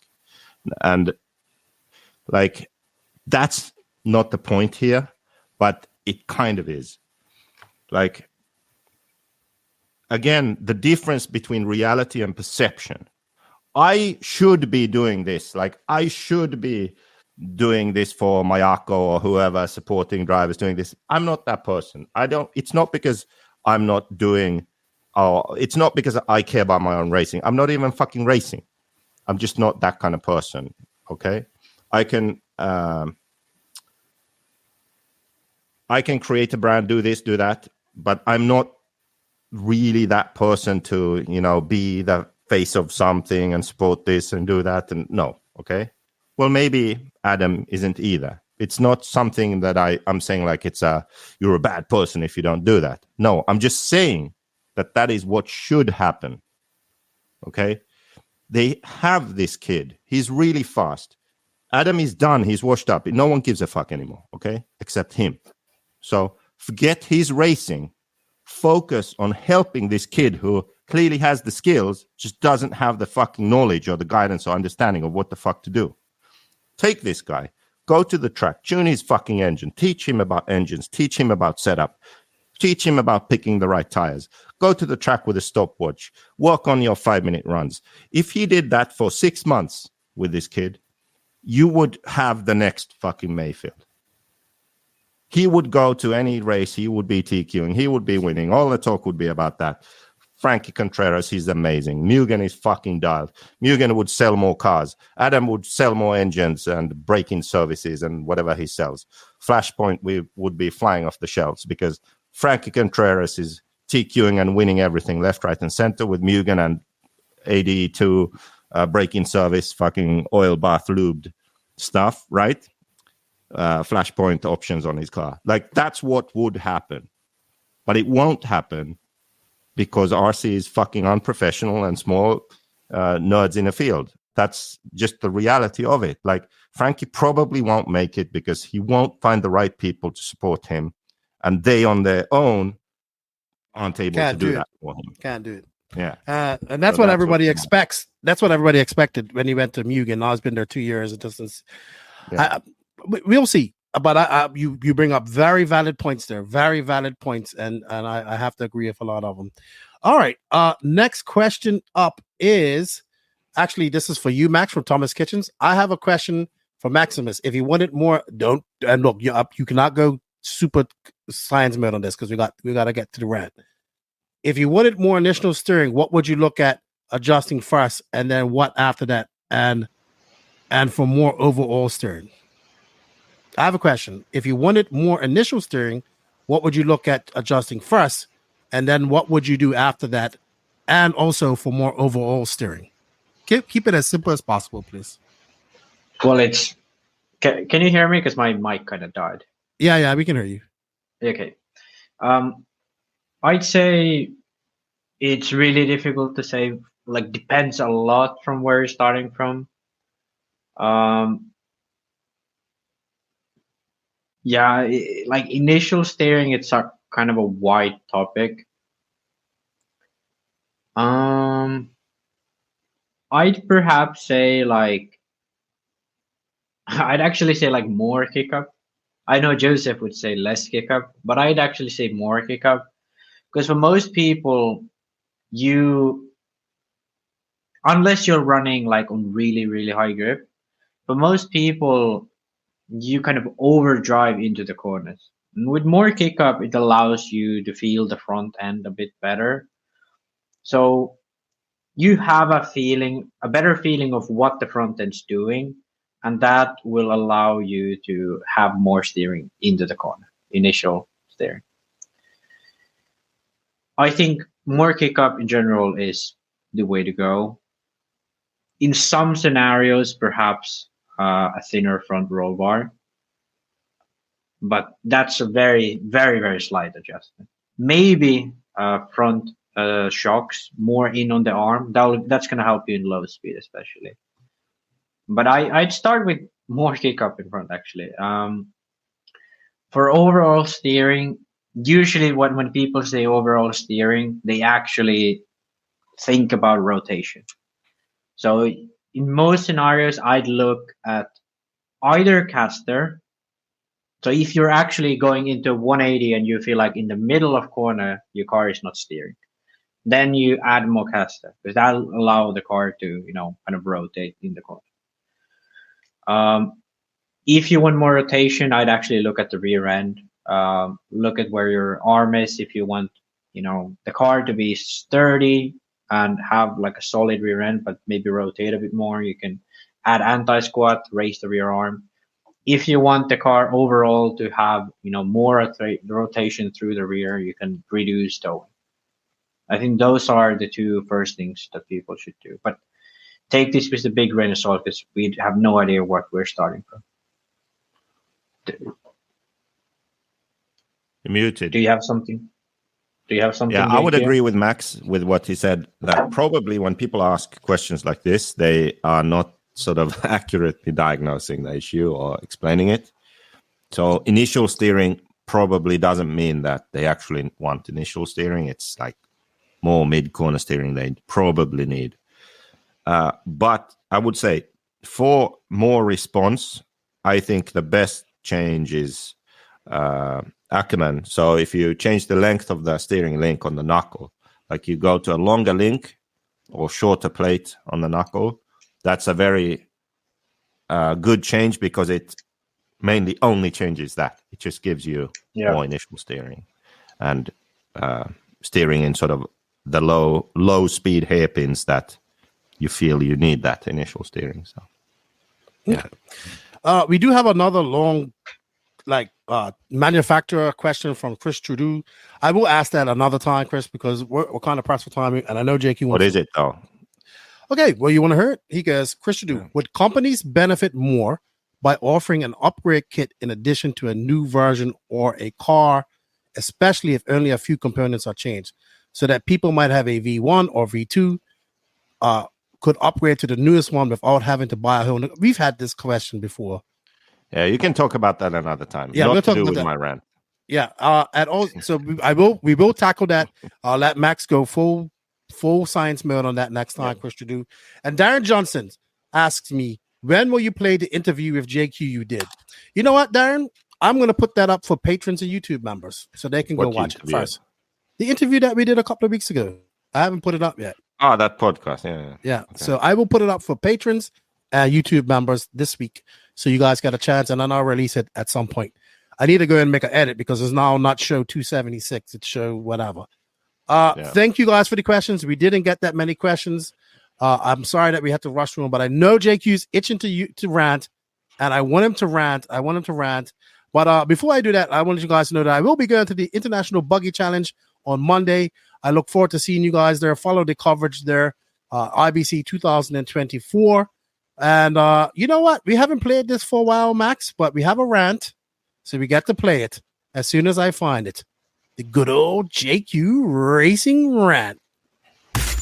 We are now at that point of the show where you should fasten those seatbelts and put your big boy pants on. Whoa. Things are about to get serious. It's time for the JQ Racing Rant.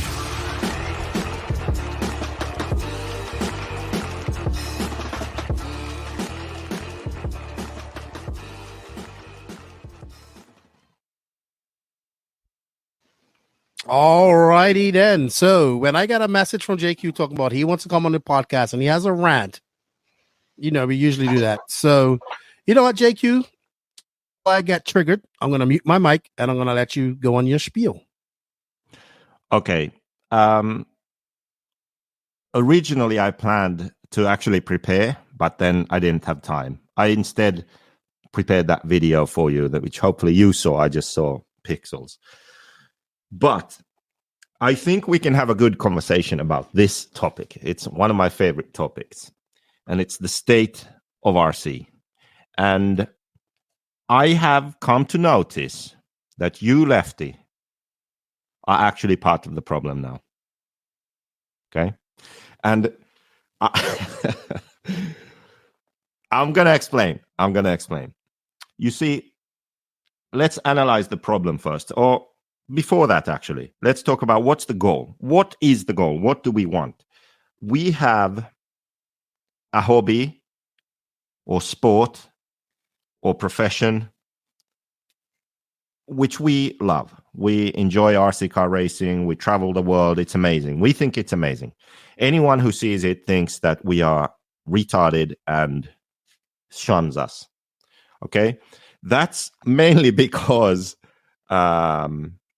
we do such a horrible job of. I was gonna think you say we are, but well, we are. Most of us are. Let's be honest. But apart from that, we also do such a horrible job of portraying what we do, and we can just look at things which are so childish. Throwing darts at the board. I mean, that's ridiculous. Or kicking a ball into a net. I mean, it's fucking ridiculous. Children do that, right? Or even video games and esports. I mean, lame. #lame, right? RC is, competitive tag is more exciting and looks more professional than RC. Come on. There's a lot of aspects to RC racing which are intriguing to people, exciting. When someone stumbles upon an RC track, mostly they don't laugh and point fingers. They are actually sort of surprised, like, holy shit, I didn't know you can race these. You know, there's always a group of people, among all the people who come across it, a group of them are actually interested. They think like, wow, this is cool. I didn't know this exists. This could be something, you know, I could do with my son or whatever, right? So the goal is to portray what we do in a better way, to encourage more people to take it seriously and give it a try. And I have never really been interested in just RC in general. It's more just the racing and the professional racing. And that's what we need to elevate. That was the whole point of RCGP. What we struggle with right now is we can never grow beyond where we are now. We can never improve beyond what we have now unless we make a separation between professional and amateur. And this race was a very good example of that. Why do I say that? Because I didn't travel to California to attend the DNC. I was at home. The only thing I had was the internet, live stream, social media, websites. Okay, that's where I can get information about this. Now we have come sort of full circle in a sense. Back in the day, we had magazines for RC. Then the internet came, we had websites. We had Neo Buggy, Red RC, buggysport.info back in the day, for those who remember. We had RC. I forgot all about Buggy Sport info. All about Starting Grid. And they were all active websites and forums, and information was shared about the racing and stuff. And what happened was social media came along. Initially, this was very good for RC racing because now everyone has a smartphone, everyone has a social media account. We have Facebook, we have Instagram. So we had an influx of more exposure initially. Videos from races, personal YouTube channels, and posts on social media and all this stuff, which was good. Then something happened which was the beginning of the end, and we have now reached the end stage. Manufacturers forgot to stay in their fucking lane. And that is the subject of this rant. Lefty, stay in your lane, okay? It's going to become clear soon. Let's see when you cotton on. I think that because RC racing is small, we all think we can do everything, and we should do everything, and we can do everything better. And the mentality of too many people, far too many people with a company in RC or a position of power influence, it's one of like short-sightedness, selfishness, greed, thinking of just about me. No, me. I want this. I want this now. I can do this now. I want this. This is good for me. And they don't care about the big picture. They don't care about others. They don't care about the industry. They don't care that if we did this, it would be better for everyone. It would be better for the industry as a whole. No, the only thing they care about is themselves. So that means companies stop supporting independent media sites, Neo Buggy, Red RC, all of this stuff. They stopped that shit and they just posted on their Facebook. And they thought, hey, that's good enough. Now we can do it ourselves. What this has led to is we don't have Neo Buggy anymore. Red RC don't go to any fucking races anymore. And if you want to find any information about DNC, one of the biggest races in the world, you have to go to random Facebook accounts and try and source something. Now, Techno had someone at the race taking good pictures, but they're only of Techno drivers, you know, not of anything else. J Concepts had some stuff just of the J Concepts drivers. The live stream is a 12-hour-long stream of everything going on. No idea when, who, like when the pro class is up. No good way to follow anyone. Because Scotty and Charlie are streaming 12 hours a day, no one can maintain focus and a good level of performance for that long. So they made constant mistakes, didn't really provide much of value to the broadcast when it was actually time for a pro class to race, you know? And that's not because they are bad at their job or they can't announce. That's because they're spreading themselves too thin, announcing the whole fucking day, right? My point is that trying to follow this race now, today, without someone like Nitro Buggy is pointless. You don't really know what's going on. You can maybe go on the stream and just go on live RC, watch the live results. So you have the results, you have a bit of a stream, that's it. But there's nothing more. There's no meat on the bones. There's no information really about what people were running, what the cars look like, because there's no under the hoods. There's no pictures of the cars. There's no really good walkabout videos in the pits. You don't get an idea of the mood at the race and what was going on and who did and said what. Like, all of that is missing. You don't get that. You don't get any backstory of anything.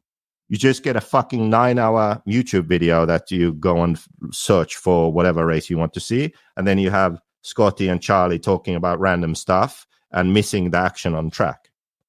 Like, it fucking sucks, really. Like, it's good on one hand. The complaint to me will be like, oh, you do it then if it's so easy. No, that's not the fucking point. Because let's get back to the topic of this. Stay in your fucking lane. Manufacturers shouldn't be doing the media at races. They should pay media to do the media at races. Everyone will benefit. Right? Why did I say that you, Lefty, are part of the problem? Because you are the No Name RC podcast.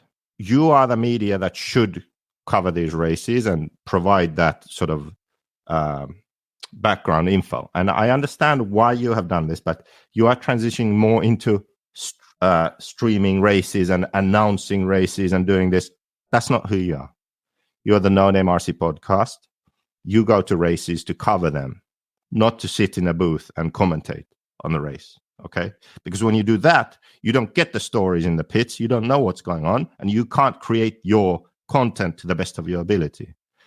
I understand why you do it, because there's not enough money in this thing. Because again, the manufacturers aren't supporting something like the No Name RC podcast to do their job, to do the media, because they think they can do it themselves.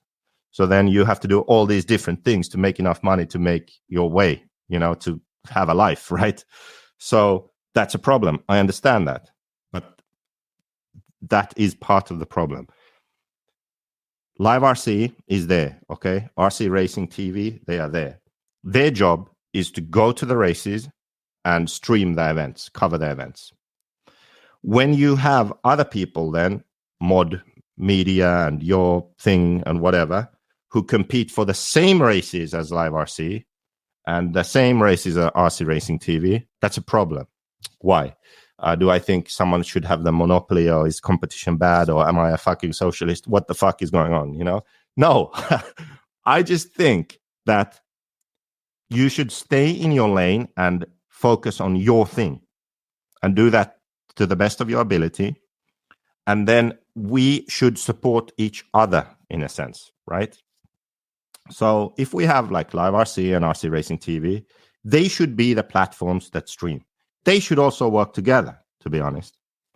They should work together. They separate entities, mostly focused America, Europe. They should do that. Other people should, there shouldn't be 17 other fucking streaming things starting. No, I don't think so. I disagree with that one. Start competing for the same events, okay? Instead of what there should be, there should be someone who does photographs at races. There should be someone who does like B-roll and interviews and these kind of things at races, right? There should be written media at races. We should be able to cover the whole range of different ways we need to cover these events, instead of manufacturers going to the race, paying drivers going to a race, all posting on their own social media some pictures and videos.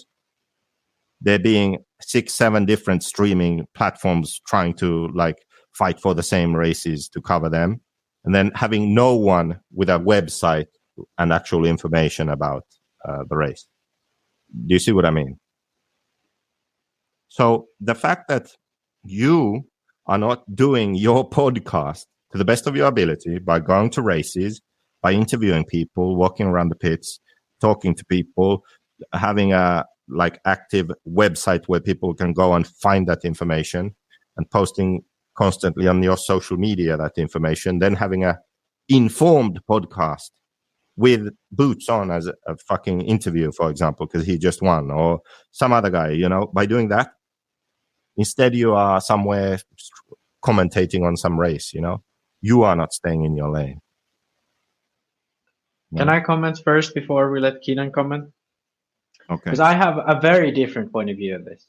Yeah. I don't think the issue is necessarily that Keenan's not there or that this person should only do this.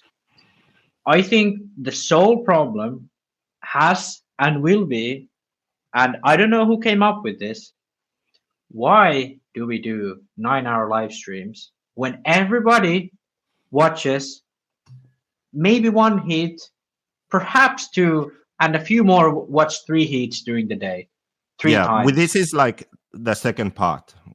We'll get into that. Okay. Well, I'll let that be. Yeah. But in my opinion, that's the number one issue. Yeah. What comes to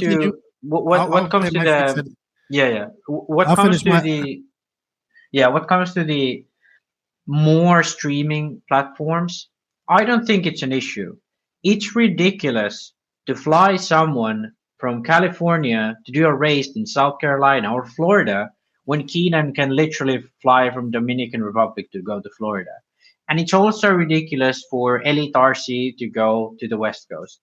I think we had live RC for so long that we kind of thought, oh, that's the only guy who can do it. Yes, there shouldn't be this whole battle that we now have in America where these streaming companies are competing for specific events. But I think there should be more systematic, geographical, and somewhat of intelligence-based decision-making on, hey, maybe it's not worth it for people to fly in to East Coast races from California where they can literally drive from South Carolina or Florida.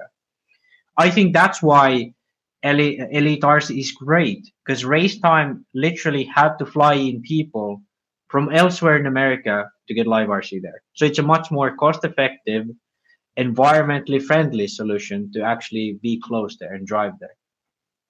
Now, same goes to RC Racing TV. We have great streaming services already in Italy and Spain, and we have covered it on this podcast. Yes, we need English-speaking commentary, but that's one person, 2 person at best, instead of shipping the whole crew out. But when you do that, I think that you need to work together. There needs to be 100%. A way to where, for example, if we take the European example, okay, Montpellier, it's only in French. The rest of the world is like, what the fuck? Well, why don't you work together to the point where you can have English commentary also? For example, stream it to a different channel where the commentating is in English. And maybe that's RC Racing TV's channel, for example. It's just, this is kind of something I've noticed where we have brands in RC. I'm going to import this LiPo battery brand into my country. It's really good. I got a good deal with the manufacturer. Instead of doing this, I'm now going to start my own LiPo brand. LiPo fucking JQ Fire LiPo. Okay, I'm going to start that instead of importing this other LiPo brand. And this mentality goes into everything. When you do that and everyone does that, then no fucking LiPo brand is selling enough of anything because everyone has their own brand. Same thing with this now. Okay, let's just stream our own thing instead of doing that. Let's do this is the mentality that I think that we need to not engage in. Instead, we need to work together on what we have so that someone can be big enough to do a fucking good job. And then when there are things that they don't do, like Live RC, they don't give a fuck about some regional club race in Florida. Okay, great. But they can still be streaming from there. Fine. But then if the idea is that because of that, then we have streaming over here, streaming over there, streaming over there, all these people trying to do that exact same thing and competing with each other, that's when it gets to the bullshit area, you know? That's when I think it's a problem. It's not a problem to have many, but it's a problem if those many don't work together and they start fighting with each other. That's a fucking problem. That's why I said, Lefty, stay in your fucking lane, because you're supposed to be the premier podcast in the world doing an awesome podcast, and now you're announcing in some fucking container somewhere on the next to a track. No one gives a shit. Let Scotty announce, okay? Let other people announce. You do a podcast. I don't mind Keaton announcing, but I'd like him to only announce pro lanes. Are you finished? Yeah. Is that time? Yeah. You know what, JQ? Fundamentally, I agree with. You know, we've had this discussion many times about coverage and all that type of stuff. I agree with you 100%. I agree with you 100% about that. What I don't agree with you on, look, little did I know in 2019 when you and David Isherwood and all the guys pushed me into the booth to commentate for RCGP, that it would lead to this. I'd never thought of that, right? I never thought that I'd be commentating on races and doing this type of stuff. Fast forward where I got to do the Worlds and go into RCGP, doing all of that. And then last year, obviously, things ramped up a lot. First with Live RC at PNB, got to do the Nationals. Then, obviously, what we're doing now with Elite RC Productions with Lance and his and what we're doing here. So, it may seem like there's a lot of streaming pro people out there, but there isn't. Well, I'm going to tell you fucking something right fucking now.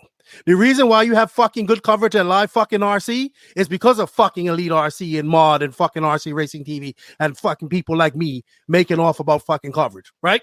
You like the coverage of it? Was better? Well, thank us. Number one. I'm not emotional. I didn't like the coverage. I'm just saying it's better. It's better, right?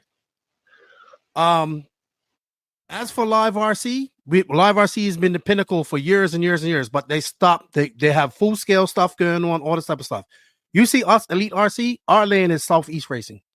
Let me tell you something, right, JQ? There are 8 indoor races in the Southeast that are huge.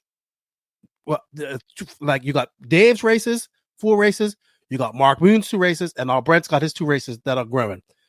Mark Moon's races are growing. Brent's races are growing because the undercover, the under roof, the under that type of stuff.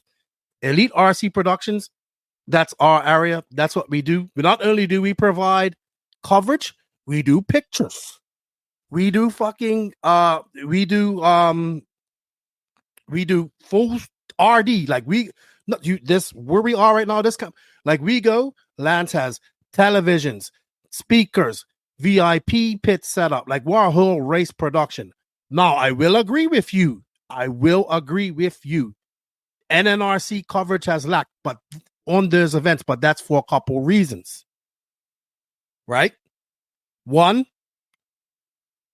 look, just like you said, I want to, like I said to myself, it was going to start this weekend. Unfortunately, I think the race is going to be canceled. I need to get back to doing my walkabouts. I need to get back to doing that type of stuff at these races for the NNRC, right? Something separate. You talk about website. Well, watch this space because that's coming soon too. We guys are at Elite RC Production. Let me tell you something. Mark Moon and these guys, these promoters ain't paying for this stuff. We're going out there and raising money to go to these events. These people give us a kit. We raise money. JQ, we've been doing this podcast for 5 fucking years. People will look at this and say, "Oh, look, you got all these sponsors on her." Hey, that doesn't mean it's a whole bunch of money coming in for this. I have to pay rent. I have to pay internet. I am not like if it was just for this podcast, I would not pay nothing. We've had this discussion. It would not pay my bills. It would not pay my bills. I do agree. My NNRC coverage has lacked going to these races because why? My focus has been more. I like the commentating. Now, here comes your next thing about doing a 9-hour stream. Now, you may not appreciate me being on there for 9 hours talking about that. But you know what happens when I go to these races and people come up to me? They say, "Hey, thank you so much. My mother, my kids, my family, they were watching the races. They love hearing you commentate. They were able to follow it. You explain it this way. They got to see him. You show love to different people. All this type of stuff, right? On those long hour streams. Because why? Because yes, as much as I love the pro racers, and I focus on the pro racers, there's the Joe racers, the regular racers, they're the ones out there. They're paying to come to that race. They're paying for that. They deserve coverage too. Their race deserves to be called just as enthusiastically as does a pro race.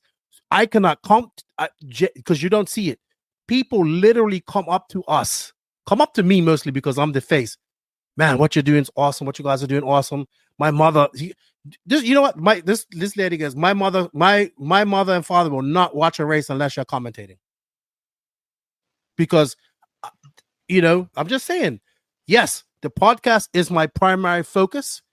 We've been continuing the podcast with Max and all this type of stuff. Unfortunately, JQ, I would love if the podcast was to pay all the. We always say this: if this podcast was in a different industry, we'd actually make some money, right? But it isn't, right? And unfortunately, we're not, because you know why? Because one, we call it how it is.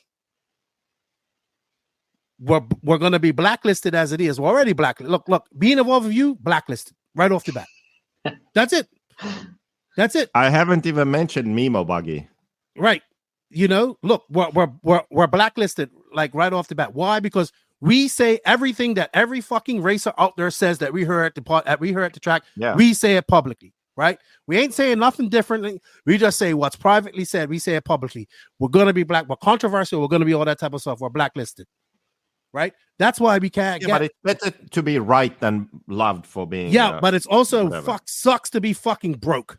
Okay. Yeah, but if you wouldn't be making money even if you would. It sucks to be broke. That's not the point. But okay, we got your point. So okay. The commentary. Conclude. Look, I you know what? I agree. I want to do we constantly brainstorm about ways to do things, right? But it comes down to what you said earlier: spread too thin. So we have to keep it simple, stupid. Under promise, overperform. Don't worry. I want to do all the RCGP type of stuff, having the setup and all that type of stuff. Like press conferences and all that type of stuff. Do you know last year at PNB, you know who got interviews at that coverage? Me. I fought for that. Why? Because it was important to go down there and at least interview one of the people that won that race, right? Okay, good for you. No, listen.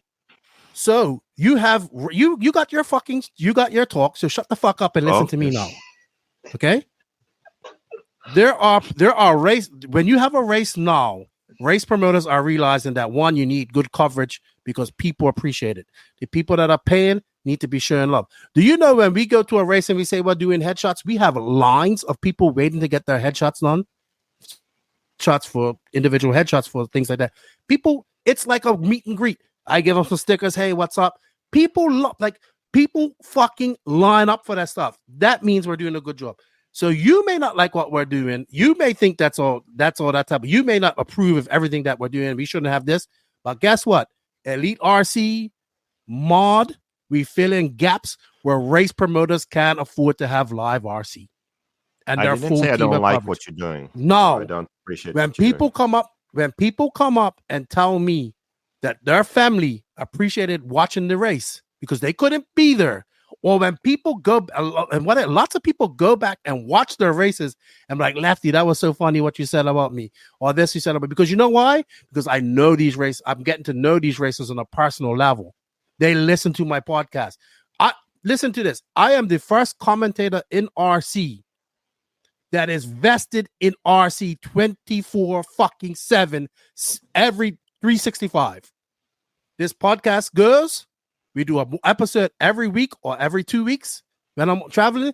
People around the world listen to it, and then I got a chance to go commentate. So all these storylines that are going on in my brain and the pro class and all that stuff, I can all play it out. We're doing a virtual NNRC Cup. People are on my ass about where the points are. So people appreciate what we're doing. You see, and then, of course, not everybody can be. I agree. We should all work together. Like, I would love to, like, I work with RC Racing TV myself as an individual, right? Because I like what they do. They're very passionate about what they're doing. The guys that I work with in Elite RC production, all passionate about RC. Passionate about RC. Just like I think Matt and his guys at Mod are passionate about RC, right? But if it wasn't for these individual streaming companies, we wouldn't be getting fucking nationals out of Spain. That was great last couple of weeks ago that Max and I talked about. We wouldn't be getting nationals out of Italy. But you know what we haven't fucking got yet? A proper fucking stream from the French from Montpellier, which is one of the best races in the world in English. And that's like Mao. You know what? I told Mao, he's got his Italian race coming up. You know what Mao says to me? Oh, well, maybe you could get some sponsors and you could come and you could. So I can't get sponsors to go do NNRC coverage and then you want me to commentate for 10 hours. You get what I'm saying? So these promoters have to understand the importance of having proper fucking coverage with proper English commentary, and then they will understand it. Now, have I learned this commentary stuff? It's a skill I'm learning. I've been fortunate to work with legends like Nick Damon, who I think is a legend. I've been fortunate to work with Scotty, who taught me stuff that I can be passionate about it. I'm developing my own style. People seem to, am I perfect? No. Did I call your fucking race at AMS perfectly? No. Why? Because I was doing it for 16 hours and I was a bit tired. I'm fucking sorry, JQ. Right? So let me tell you something. Let me tell you, when you can sit there and talk about RC for fucking 16 hours and keep people entertained, you are a special person. I am not Scotty. Though I think he's a legend. I appreciate what he does. Don't worry. Huh? What he does is he's earned his stripes. He is the man when it comes to this. Nick Damon as well. I am Lefty. I'm doing things my Lefty way, just like I do the podcast. I make mistakes. I figure it out and I make up. I accept my mistakes. I bumble. I have my accent. I have what I said. Maybe everybody doesn't like what I commentate, but the majority of the people do, and they seem to like it. And you know what, JQ? Just like you have invisible speed and you have Mayako, well, I need something fucking else, because as much as I love the NNRC podcast, and I wish I had $1.99 for every person that comes up and says, hey, Lefty, I love what you're doing. You love what I'm doing? Please go to the YouTube membership. It's $1.99. If you're feeling even more generous, go to our Patreon, because like, fuck, I would absolutely love this podcast to be completely privately funded without a single, don't get me wrong, I appreciate all the sponsors and companies that believe in her. But if this podcast could be privately funded, then it would be even better. You see that man? You see that man to your virtual left while you're being off fucking being jaded? This guy has made the RC, No Name RC podcast better. Do you know how many, his notes, all that? I don't have to make notes anymore. I have been asking to have somebody to help me out on social media for over a year. Nobody wants to be in the background. Everybody wants to be in front of the screen. Nobody wants to do production. Everybody wants to be in the front. So lots of things are going on. Excuse fucking me if I figured out a way to actually fucking make some money in, and I'm not, don't get me wrong, I'm still, RC is not paying all my bills, because if it wasn't for for other circumstances, I would not be able to do this. Well, guess what? Going to these races, I do agree. I even said to myself, this year I'm going to get out and about, because when you get behind the screen, that's where you stay. I want to get out and about. But I also feel that person in that fucking C-main whose parents and people or family are watching deserve the same enthusiasm as I call it a Pro A-main. And when people come to me at races and say, hey, Lefty, you guys did a great job. And let me tell you something. This guy, Danny Paz, that works with us, I don't know how he does it. He is a cameraman. He is a photographer. He's out there editing B-roll. He's out there getting B-roll. He's doing all this on his own. We are on a very limit. We have Patrick helping out with directing. We have Gene on things. Can we be better? Of course. We're always looking for things to be better and to do things differently, because that's what we like. But you got one to know something. We are fucking passionate about what we do. Right? So let me tell you something. It comes down to what you just fucking said. We are stretched too thin, trying to do too many things. So I can't even get to Max. Max, How long have I tried to get somebody on her to help me out with social media and all that type of stuff, right? Or just, help out in the background and all that. We can't get nobody. Because why? This doesn't make enough money to pay somebody to do it. And everybody wants to be on front of the screen. I love the podcast. It's a step. I love it. I've created to my own thing. I still love it. Forever going to do it. We're coming up on 300 episodes. 276 more than you ever thought I'd fucking do.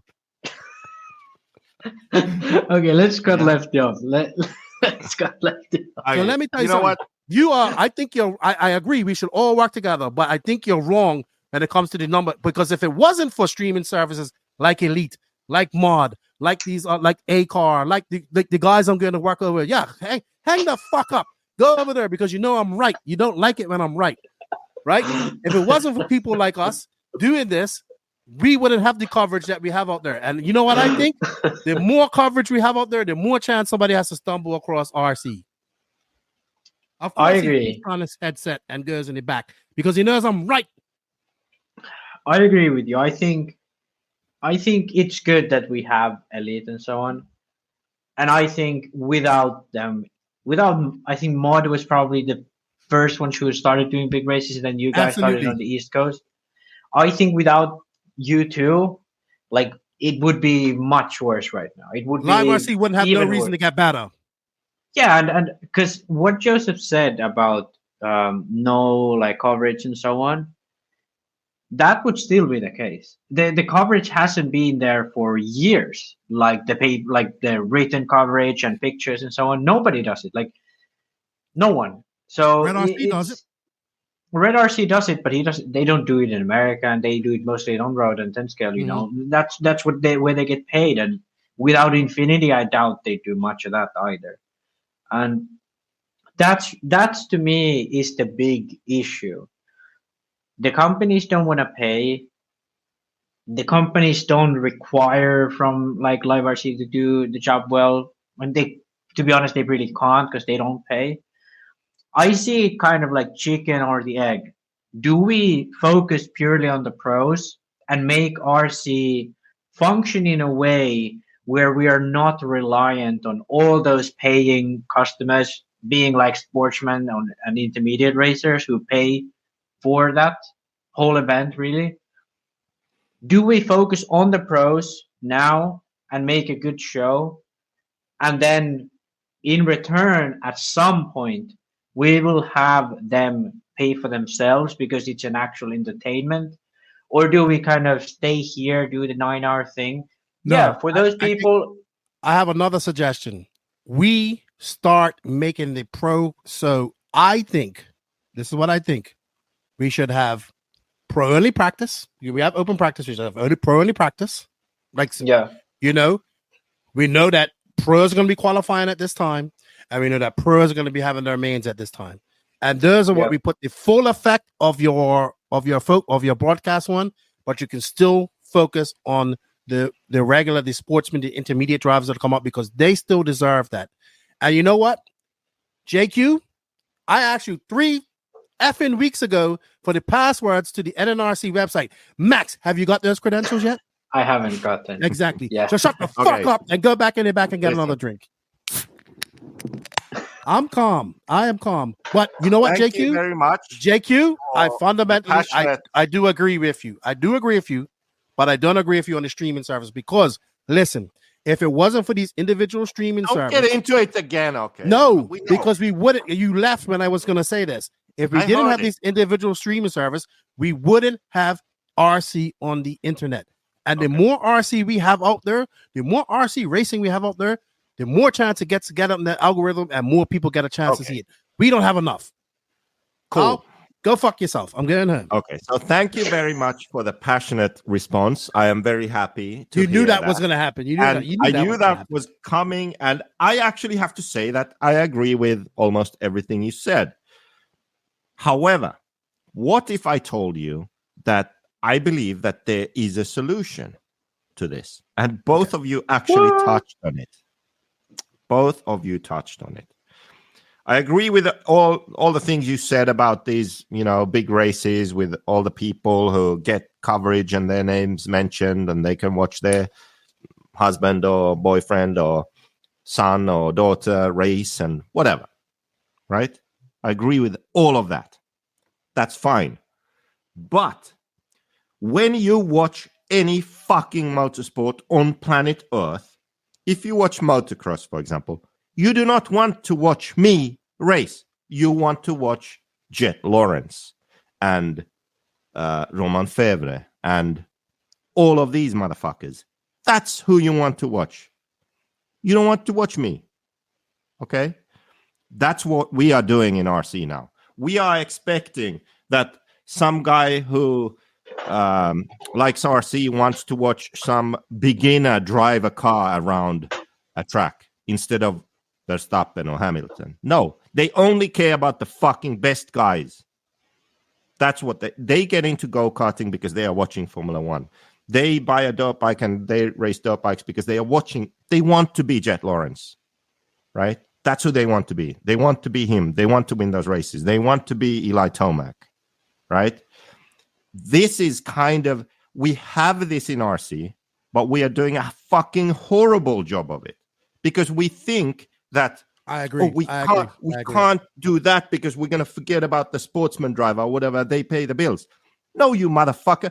It's the same in other industries, yet they can have a supercross where only the best riders are like literally in the night show and doing it, and they have a TV production around it. That doesn't mean that they don't have all kinds of weekly, local, regional races, and you can just sign up with any fucking bike and like work in gloves and jeans, you know, kind of redneck racing, right? But you don't have to be together in the same race, same event, streaming it, and everyone by the same rules. Like, let's like open our minds a bit. Let's think about how can we go and improve on this a bit. We have drivers who are paid. They are professional. Drivers who buy their stuff and put their name on their shirt and get a discount from someone, they are not professional. It's their hobby. Okay? Two separate categories. We do not need to have a system where they are completely separate races. We can still have the same races we have now. But what we need to do is we need to change how we approach it. RCGP was an attempt to show that industry a different way of doing it. That would be like the ultimate way of doing it, where like it's focused on pros and professionals and like in every aspect, but you still have an open class and normal hobby races, okay? But that's still limited in a sense because of how it was structured. That is the extreme. But we can still do it now, even without RCGP. Because all that is really required is a schedule. A schedule which is set for the pro class, okay? Manufacturers coming together, deciding, these are the races that we want to do. Okay, they go to the same races. Let's say there's 4 or 5 of them globally. Maybe 2 in Europe, maybe 2 in America, maybe 1 in Asia. For example, that could be a perfect scenario. 2 in America, 2 in Europe, 1 in Asia. Just an example. Manufacturers agree, they send their drivers to these races. They can all be with different promoters. They can even be different streaming services and stuff. But what's needed is like a structure. There's a schedule. We know when the pro class is up. We know what's happening. We know what the format is. We can follow them. There is media that covers these drivers and this class. They have interviews. They have information that they can share during the stream of these professional drivers racing. So they aren't just, talking for the sake of talking. They are sharing valuable information that is interesting to the viewer. They are actually adding value to the broadcast because they say things that the viewer didn't know, right? That is only possible if you have someone who isn't sitting in a container for 16 hours announcing, but they announce the pro class. and they know the pro drivers, and they have spoken with the pro drivers in the pits, and they do interviews and all this. They have information, and they produce this thing that focuses on the pro class. So what I'm trying to say is we can do this if we agree to separate pro from Joe. Okay? If we do that separation, even if it happens in the same environment, same race, same fucking 1,000 entry race, that's fine. But still have that separation. Have people who are focused on the pro class only, and some other people who are doing that 16-hour stream or whatever. That's possible. And you can have all your different streaming companies and this and that, and that's fine. But just work together. Maybe the agree format has on to be some deal, some aspect where the professional is separate from the rest at particular events. I 100%. This is a way to actually solve this problem. Like, you get both worlds. You still have big races with top names, which is just a shit show as it is now. But then some events, it's different, and we can actually have this separation, professional versus amateur. We have some sort of series, some sort of consistent coverage, some sort of storylines where you have a place to go and you have videos, pictures, information. You can follow something where you know that, okay, this is the story behind Boots. This is Ronnefuck. This is that guy. This is this guy. And you can follow them throughout the year, and there's quality coverage, and you can have pictures of all of the cars, and you can... Let me ask you a question. Where would you find Elliott Boots setup sheet? S-Works. But I get what I get. Do they have it? No. I don't because you can't find shit these days. Really. Back in the day, you could. Because back in the day, there was no social media. We had these media companies. You could always, after a race, you could go and find driver setup sheets. You can't do that anymore. You can. No, you can't. Usually post them on the personal Facebook. You cannot fucking do it. Sometimes you find some random setups. Most of the time, can't find it anymore. Okay? So, your passionate rant you had, this idea doesn't negate anything that you said. Just the separation between professional and the rest. That's all that's needed. And you can still do your fucking... what is your thing called that you're doing? East Coast fucking streaming? Elite RC Productions. Elite RC. Yeah, fine. Okay. Elite RC can coexist with Live RC and any other streaming service, right? We are. Yeah. All of these things can happen without any drama. If we just fucking find a way to agree on how we separate pro from the rest. Go ahead, Max. I have a suggestion. Okay. At PMB, this is ridiculously easy to do because they already put the pros on a time slot in the middle of the day. They run all the pro classes in a row. And, you already said that we have a lot of these people who want to get on the screen in front of the mic. I think we can solve this by having professional commentary coverage during the pro stuff.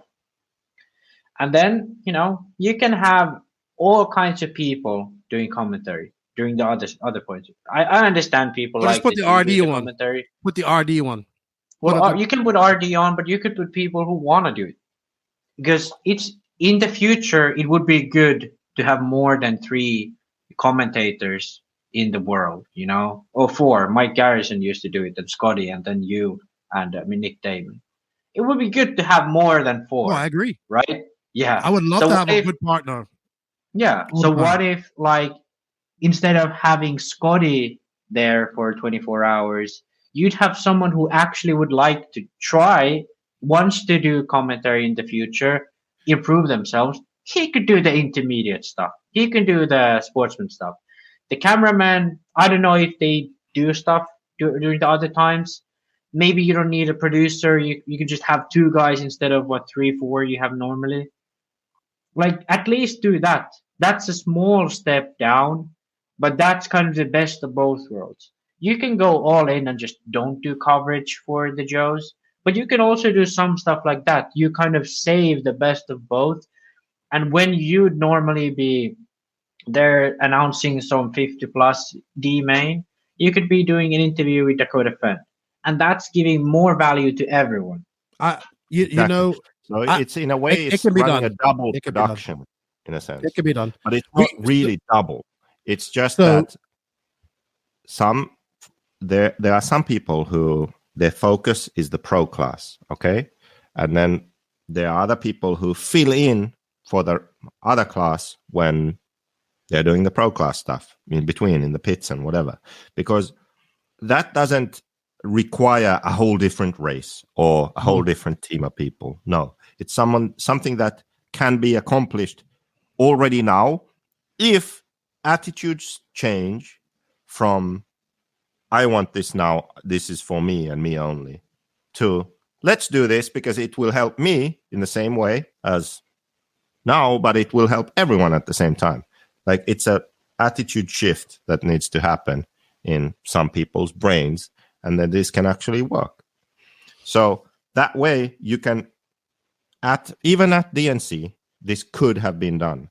Like, there could be, a 1 hour show that had been produced, which is basically qualifying interviews, all the information, like in-depth look at Boots' car, and Ronne Falk's news switch to X-Ray, and some information about that, and some information about something else, maybe Frankie Contreras, who the fuck's that guy? Okay, and then you go into the main and all that, and you actually have good information to share instead of just some bullshit talking. And it could be like a good thing for the people who weren't there, right? It can be done. It's something that can be done and should be done. I agree. And then this repeated 4 or 5 times a year with all the top drivers, with the same faces. You get to know the faces. That's what we can do and we should do. And that doesn't mean that some guy in sportsman class B main doesn't get his stream and commentating or whatever. He does. He still gets it. But it's not like everything has to be exactly the same level. No. The pros get more attention, better attention, and the viewers will enjoy that more. I do agree with that. Manage your time better if you don't have enough people. And that's something that we've actively been talking and discussing over the last... the same stuff you're talking about, we've been discussing going into future broadcasts. Here's the thing. Here's the fucking thing. It's never going to happen if you don't stay in your fucking lane. That's the point. If the guy in Germany decides, I'm going to start my own fucking lipo brand instead of selling that existing lipo brand, then it will never fucking work. What about those rebadged Sanwa copy receivers? Have you seen those? They order it from China from like this one company that does them for $25, and then they just put their own decal on top. I think that it's like Sparkle. I broke him. Can we wrap this rant up? No. Yeah, let's wrap it. I gotta go, dude. I gotta go. Wait. When you do something, you should think like, is this only for myself and my ego, or am I doing something for the greater good? Anything at all, right? You can argue, okay, JQ, what the fuck do you do? Well, I wrote a fucking book and I have an online course, which if you pay attention, you can learn a lot. And you can even take that information and build on it, and you can do shit that's better than what I can do, okay? Like, I share that stuff. I teach people. They learn. They understand. They know how to tune an engine. They know how to set their car up. They understand their car, right? It's something positive for the industry that I do. So I think I have a right to exist. I can be here. I can do this because I'm doing something good for the industry. Right. Okay. What the fuck does Sparko do? Seriously, nothing. Waste of space. Just fucking sell something that exists. Don't start Sparko. Okay. End of story. You know what? Whenever I want to get you triggered from now on, I'm just gonna go sparkly sparkle. JQ, you bring up very good. You bring up very good points. Yes, I got passionate because I had to fuck you off. It's been a long time since I fucked you off, and it felt great. Yeah, I think that was like an hour-long rant. Yeah, I'm pretty sure. This is something that has to happen in RC because it's fucking boring watching this nerds in a field fucking around amateur hour bullshit. Seriously. I love how you know what? Should I make a compilation of the DNC stream just how bullshit it was? Really? No. You know what? Oh, I think Fenn flipped over. It's fucking Contreras. They missed like Boots crashes. Boots has led the whole race. He crashes. They're filming Fenn. Oh, he's coming into the pitch now. Oh no, he didn't. Oh, now he's coming. Yeah, I love the fact. Meanwhile, Ronefalk is on Boots' ass within a second. They have no fucking clue.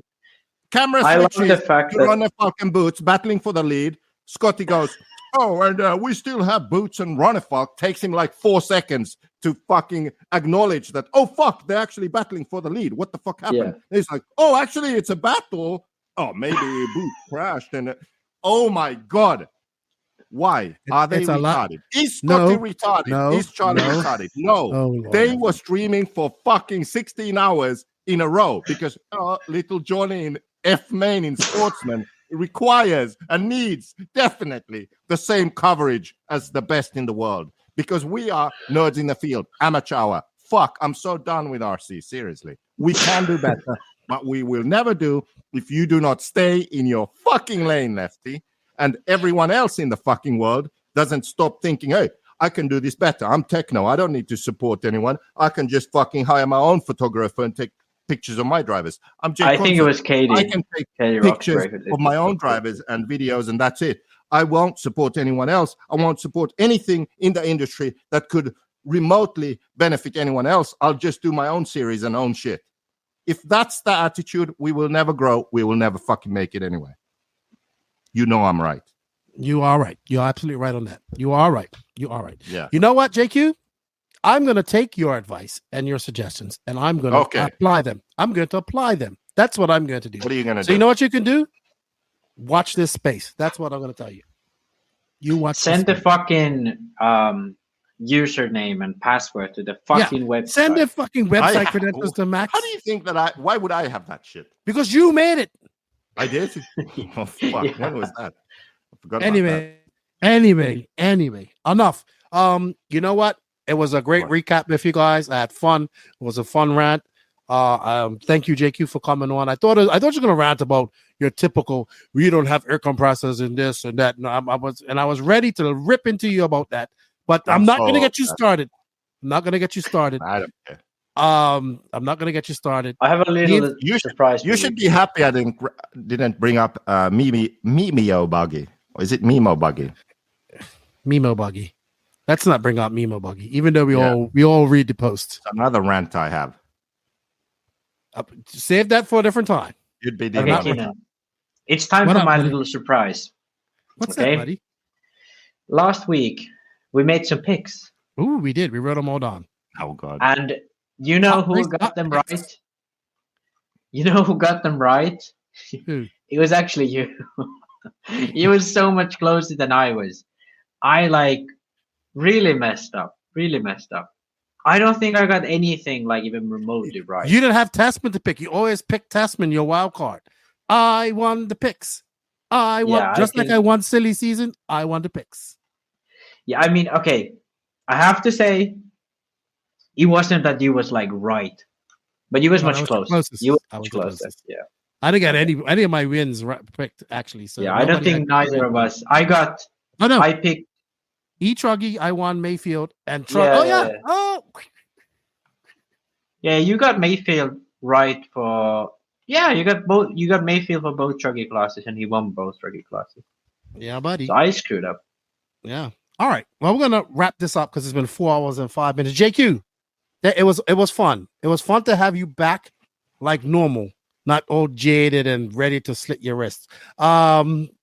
Max, thank you for your time and excellent notes. We hope everybody that you enjoyed this recap. I hope you enjoyed having JQ back on. Let us know what you guys think about our rant and whatnot. Because actually, I do agree with almost everything you say, JQ, except the whole multiple streaming shit. And you know what? I really enjoyed doing this podcast, even though what's the anarchist want to say? Oh, good Lord, have mercy. I actually made some written content. I can't say it was perfect because I wasn't there. But I made some. I think they put a story to the event. If you was following all of them, I think had a story. It was great. It was great, except that everybody stopped. Right? Everybody started. Everybody was just complaining about IC and EP. I told you that's about it. But I think. Yeah. Have you heard of this, Joseph? I started calling Nitro IC and Ebuggy EP, and people what you think? Freaking out. Give me your opinion, because I think you are kind of like OG in this. So you want to be. In the UK, Nitro. They call it that. Yeah, they call it rallycross. So I mean, and they fucking wear wigs and so on. So I have to get back at them. And they like stick radios because at the British GP, that's all I saw was stick radios. Yeah. All right, I'm inspired to make a video now of like a compilation of the DNC coverage and all that. But now I wanna reiterate, I enjoyed the coverage. I did too, but I think it was a little bit annoying at times. Yeah, well, I didn't watch enough of it, but I am also been in that position and I know what they're going through, so I know how. All the more reason to separate Pro and Joe. I agree with you there. Okay, let's end this. Keenan, do your spiel. You know what? I have to give one more shout out. Shout out to my boy Lorenzo Davis, new distributor of Tata batteries. Check him out if you want to join the team. Yep. You know what, JQ, thank you for your time. Max, thank you for your time. Thank you everybody at the Florida RC Championships banquet this past weekend. I greatly had a great time hanging out with you guys. We hope you guys enjoy this podcast. Thank you to all the NNRC listeners around the world. We can't do this without you. We're coming up. It's been a long time. 276 more episodes than that jackass over there ever thought I would do. That we would ever do. We're hitting on that 300. We greatly appreciate it. If you are a patron or a YouTube member, we greatly appreciate your financial support. It definitely helps this podcast. Every little bit helps. Stop being a patron to JQ and come over and be a patron to the NNRC if you are. Listen, for that 300th episode, I think that I definitely want to be on it, and I'll get you banned everywhere. Me? Yeah, but just being honest. Jake is going to pull out his dick. Do you want to end the podcast at 300? On everything. What? Huh? You just want to, that's your drop the mic podcast? Yeah. Well, you're going to get banned, not me. Okay. You know what you're going to do? We're going to do a live stream 300 podcast, and JQ is going to stream on his YouTube channel. Just because to make a point. Yeah. You know what? Speaking of these companies, I definitely greatly appreciate the support. If you guys want to show the podcast some love, showing these companies some support, there are links for all of these companies in the written description of this podcast. They are Invisible Speed, Hitec RC, Corsa USA, Sidewinder Fuel, Mayako, Beach RC, Techno RC, Clinic RC, Stacked RC, Racecraft USA, RC Box Club, Call RC, Elite RC Productions, Florida RC Championships, RC Body Armor, SJ Racing Builds, House of RC, RCGP. Shout out to our drivers, David Runnerfolk, Robert Battier, Alexander Hagberg, Matty G, Pekko Ivanen, Una Hutton, and Mason Fuller, Max, Lefty, JQ. JQ, I know you're going to say something rude. Hey, what's the illegal guy doing? Illegal alien. I have no idea what you're talking about. Fucking born a crime. Is he racing? You said he was working somewhere. He did some Ebuggy testing yesterday. He's working for Hobby Ring now. He was on the podcast last week, actually. He was on the podcast last week.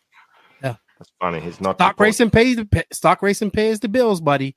Stock racing pays the bills. With that said, Max, Lefty, and vice host JQ were out. 4 hours of this guy. Jesus. Bye-bye. Nitro's the glory. Ebuggy pays the bills. And JQ, you're still an asshole. Everybody is out.